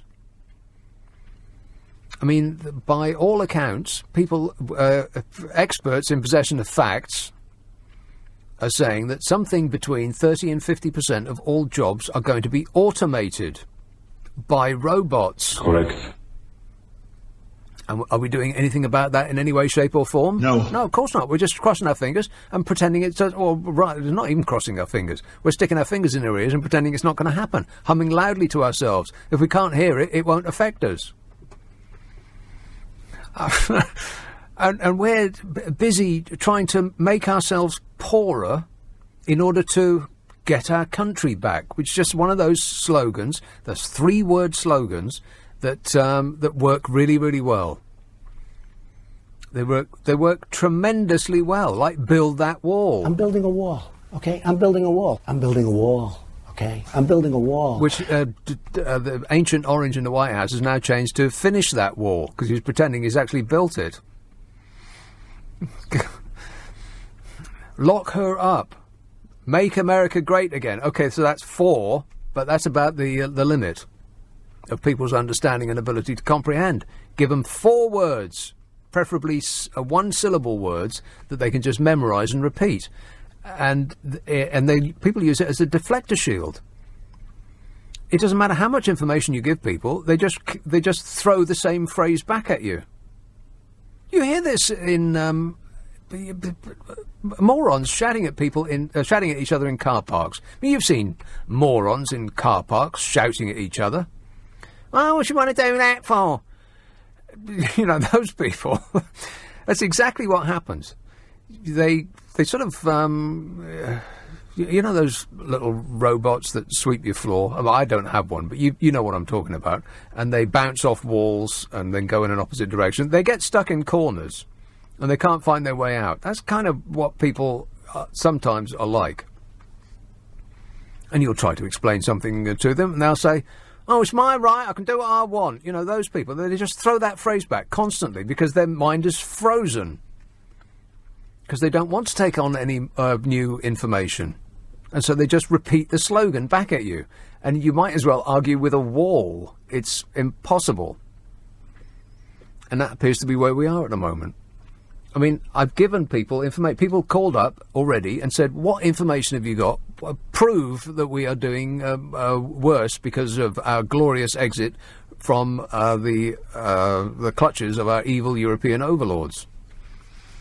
And the Bank of England, the chief, I can't remember what his title is, but the chief man of numbers said it's £800 million a week we've lost.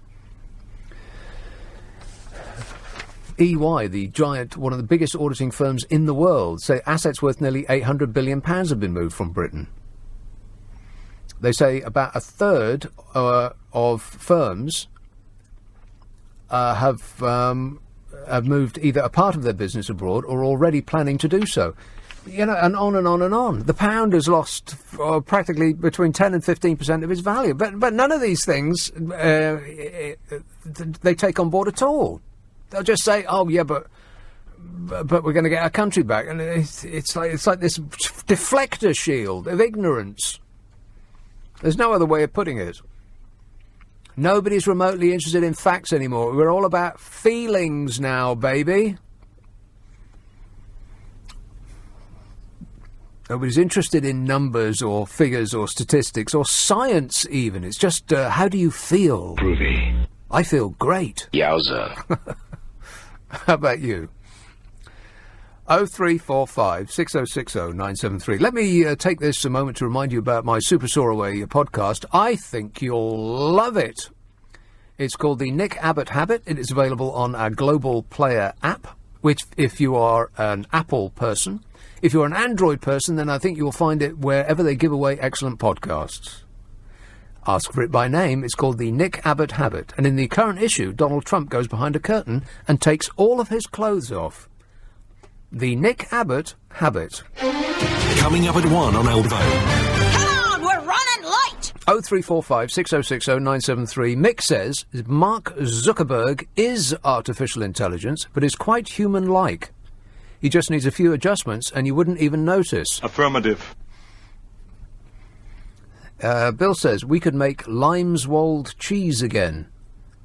Or print British passports in Britain. Well, I like cheese. Why can't we make Limeswold cheese now?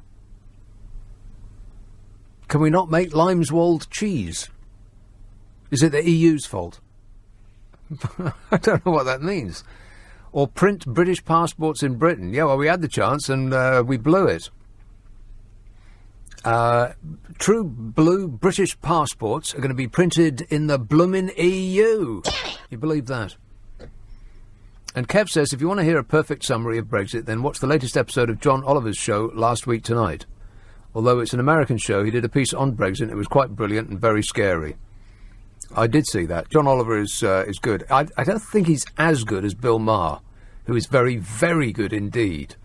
And I commend his show to the House. Let's have a call in Walthamstow. Hello, John.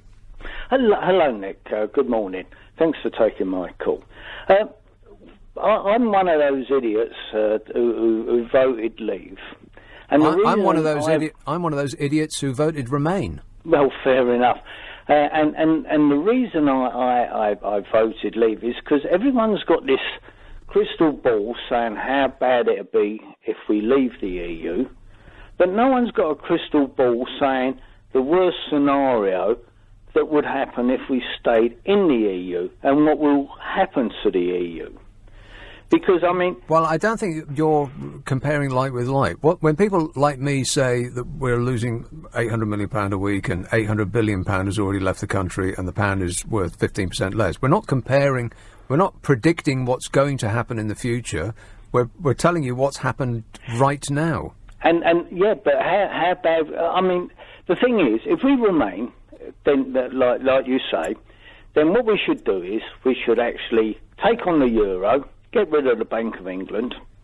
But we weren't going to do either of those two things. Yeah, but we would have done. We wouldn't. There's absolutely nothing to suggest that we would have done either of those two things. There is. No, there isn't. There's nothing to suggest we would have done either of those two things. Well, eventually... No, there's no eventually about it. We've decided already we didn't want to join the euro, and there's absolutely no reason why we should dissolve the Bank of England. Why would we want to do that? Well, why is it that Ireland, they actually rejected the euro, and then they had 2 referendums on it before they ended up having it? And I think we would be in the same situation. But we wouldn't, John. We've already decided we don't want that. Yeah. At the moment, Nick, we've decided. But in the future... in the future. So you have a crystal ball. No, because you've seen how the EU have been bullying us at the moment. No, it's not bullying. It's called negotiation. And they can't give us what we want because we can't tell them what we want. I mean, you might as well say, well, if we stay in the EU... I mean, we might all get killed in a nuclear explosion. Well, that's true. This entire country may burst into flames by spontaneous combustion. That's also true. It might happen. Nothing that you're telling me, John, is actually likely to happen if we remain. But we're not going to remain. We're leaving, so don't worry about it. We're not going to join the EU. The euro, and they're not going to dissolve the Bank of England. Why would they do that?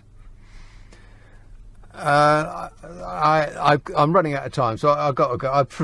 Hopefully that has answered your query. Herne Bay, Richard. Yeah, it's just regarding the Irish hard border potential. Why can't we go as much as he's a nutter? Donald Trump style, and sit there and say, we don't want a hard border, we're leaving the EU. Yeah, but by leaving the EU, we are insisting that there are differences between us and the European Union as regards tariffs, because otherwise, I mean, that's a major part of leaving, so that we can negotiate trade deals with other countries. So you can't have it both ways. No, but who's instigating that? If we're happy... We are, by leaving. No. Yes, we are, by leaving. You can't have a border that doesn't exist between a trade bloc and an outside country. The Irish don't want a hard border. Right, and we don't either, apparently. And neither do we. So therefore, if a hard border comes in, why is there a problem? Why can the UK not sit there and say, we don't want it, the Irish don't want it, therefore, EU, you do something, instead of us having to negotiate on something that our people have voted on? Yes, but Richard, we are insisting on there being some sort of border because we're leaving. It's not them that have caused this problem, it's us. But anyway, if you haven't figured that out yet, I can't help you.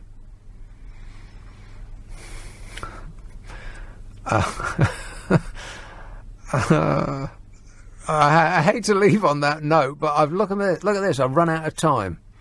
Oh well, better luck tomorrow. I'll be back tomorrow, and I will correct you then. If you stick around, I think you'll find that Steve Allen will set you straight at 5 o'clock. But right now, on LBC, it's Matt Stadlen. Nick, thank you very much indeed. Good morning. Welcome to Sunday, Matt.